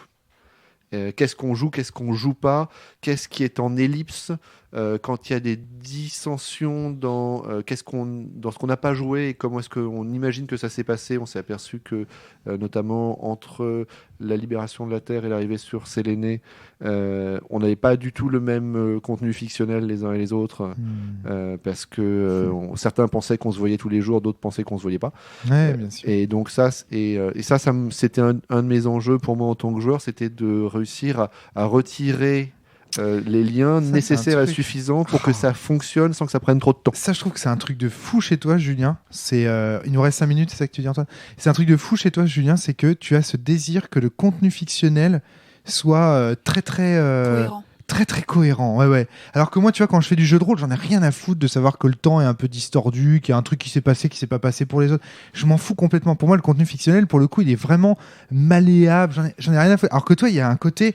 Non, c'est sérieux là. Faut que ce soit. Ah oui, non, s'il s'est écoulé 2 jours, il s'est pas écoulé une semaine, quoi. Fictional Control Freaks. C'est ça. Ouais, complètement. Très bon j'ai besoin de. Je suis parce que je réfléchis beaucoup sur les cohérences et les incohérences et ça alimente beaucoup ma réflexion. Ouais. Et du coup, quand il y a une incohérence qui est juste une erreur, ça me pose problème. C'est-à-dire que intellectuellement, je bloque et je sais plus quoi en faire. Okay. C'est très désimmersif pour moi, l'incohérence temporelle, par exemple. Alors, j'avais encore une question à vous poser les uns les autres, mais du coup, on n'a plus trop le temps. C'était, est-ce que vous avez des reproches aussi à faire rapidement ? Est-ce qu'il y a un truc, des reproches à faire à la fois à ce jeu, à la façon dont je le maîtrise, ça peut être, ou même à votre talent ? Non, oui, non. Oui, si, il y a des reproches, ouais. Le jeu, qu'est-ce que vous reprocheriez à Sens Antoine ? Alors, là, vous commencez à être au milieu du jeu quasiment. Je pense que vous commencez à pouvoir juger un peu. Le premier reproche qu'on peut te faire, mais ça rejoint ce qu'on avait déjà dit, donc de la dernière fois, donc je vais pas trop m'étaler dessus. C'est le fait de tout de suite casser une dynamique d'une action impossible. C'est-à-dire ne pas laisser les joueurs s'engouffrer dans une action impossible. Si on peut pas récupérer la rune, vaut mieux dire vous ne pourrez pas récupérer la rune dans cette scène. Il faut que je le dise. Ah, oui. D'accord. Ah oui. On laisse pas, ne pas laisser. Je pense que ça, pour notre groupe, c'est important, ne pas laisser notre groupe s'enliser dans une situation qui est impossible parce que ça va générer de la frustration. Je dis pas ne pas le laisser. Complètement. Je dis pas laisser juste pas penser en fait. Je dis pas laisser un peu de mou. Ok.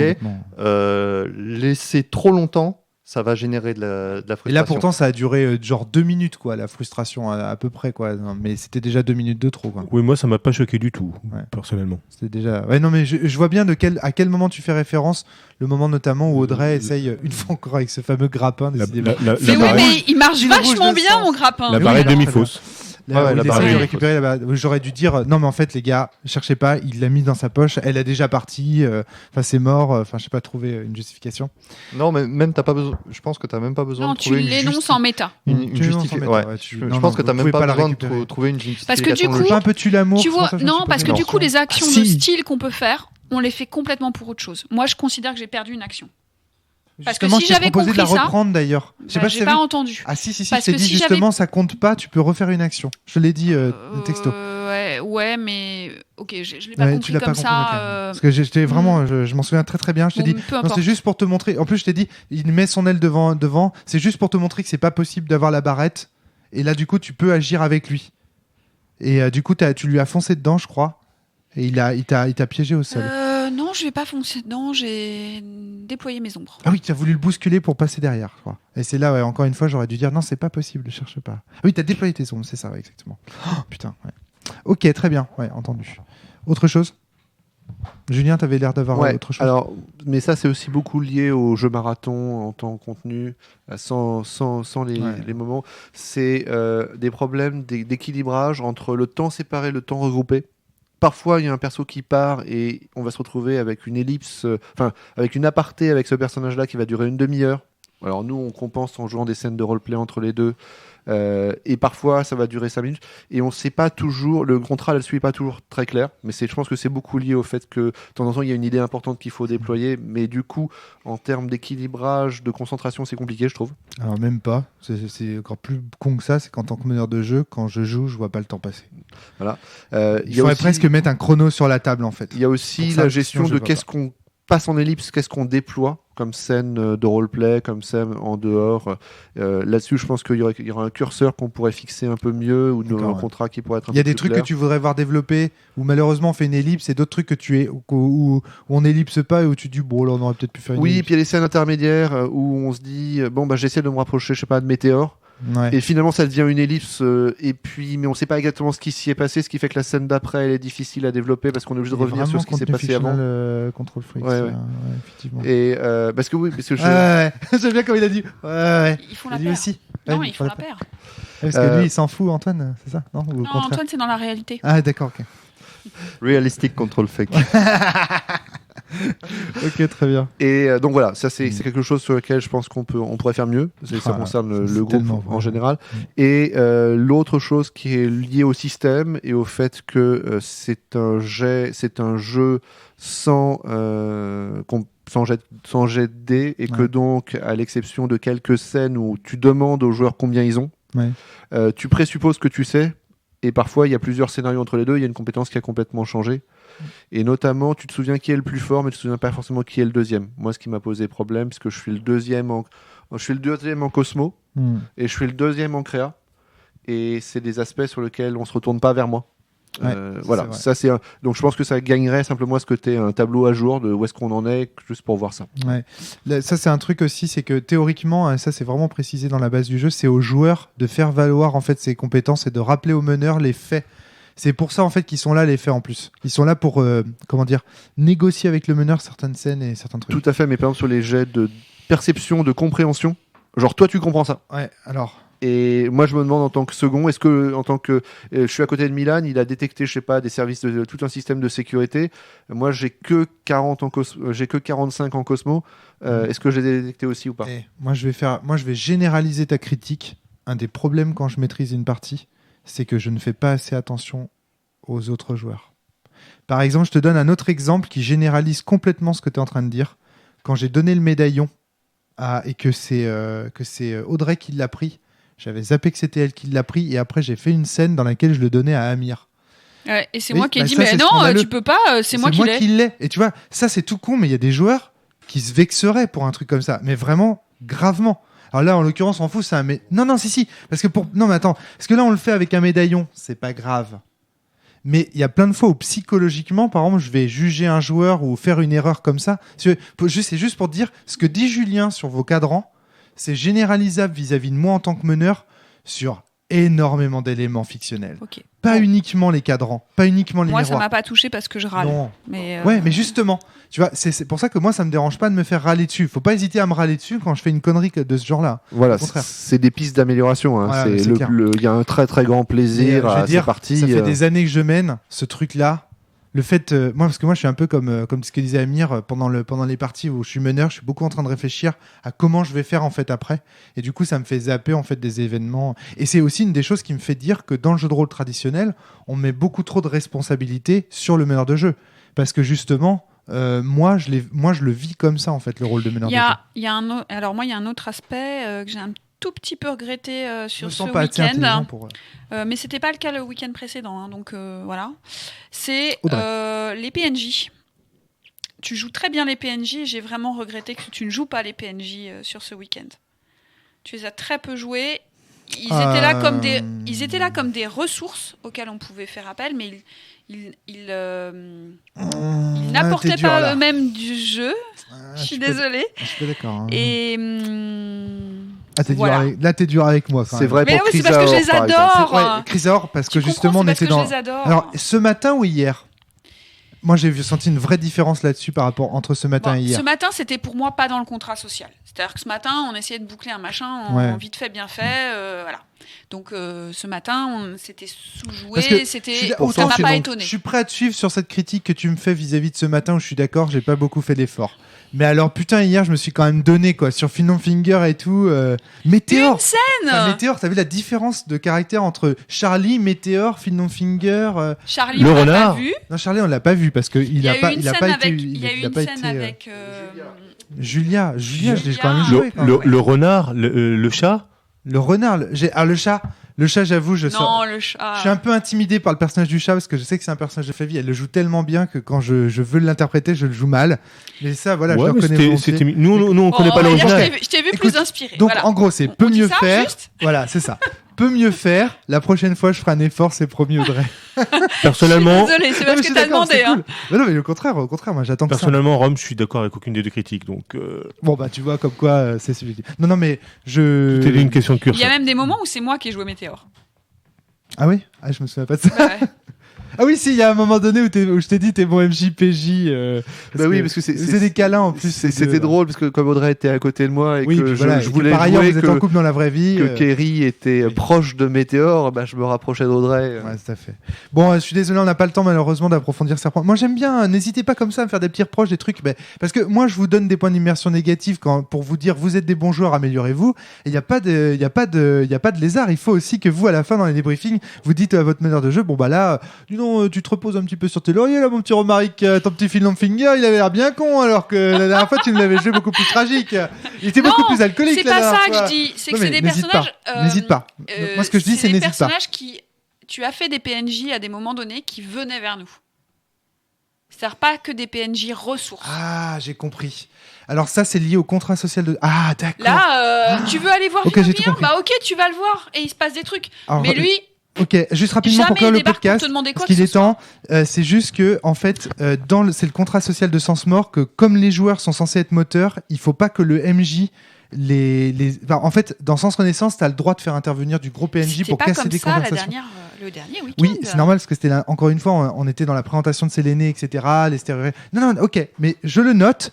Je note que tu aimes bien ce genre de scène. Moi, j'adore. À titre personnel, j'ai été très frustré durant ce week-end. Alors, du coup, je suis complètement d'accord avec toi. J'ai été très frustré durant ce week-end de ne pas pouvoir faire intervenir des PNJ parfois pour rajouter des éléments dans vos conversations, mettre des bûches dans le feu.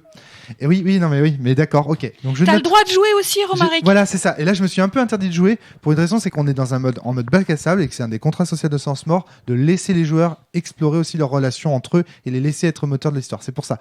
Ok, donc là, t'es en train de me dire, essaye d'intervenir plus, joue plus, n'hésite pas à intervenir. Ok, ça marche, c'est noté. Tu vas regretter d'avoir dit cette phrase. C'est moi qui te le dis. Parce qu'à partir du moment où on lâche la bride, je galope. Moi, personnellement, challenge accepted. Même là, je dirais encore qu'il y a eu le renard qui est venu vers nous. Il y a eu Helium en fin de partie qui est venu vers Lithium. Oui, Lithium qui est venu vers Ridger. Ouais. D'accord, ok, mais je vois parfaitement. Du coup, je comprends beaucoup mieux la nature de ta critique, Audrey. Je comprends beaucoup mieux tes attentes et là où. Ok, ça y est, je commence à comprendre. C'est pas dans le jeu d'acteur des PNJ que tu me dis. J'aime bien quand tu joues avec nous. Ok, d'accord, ça marche. Bon, écoute, c'est noté. Merci. Audrey, merci Antoine, merci Julien, merci Amir. Rassurez-vous, je continuerai à jouer avec vous, je ne vous abandonnerai pas. Bientôt. À bientôt pour les prochains épisodes de nos bugs de l'enfer. Salut. Salut.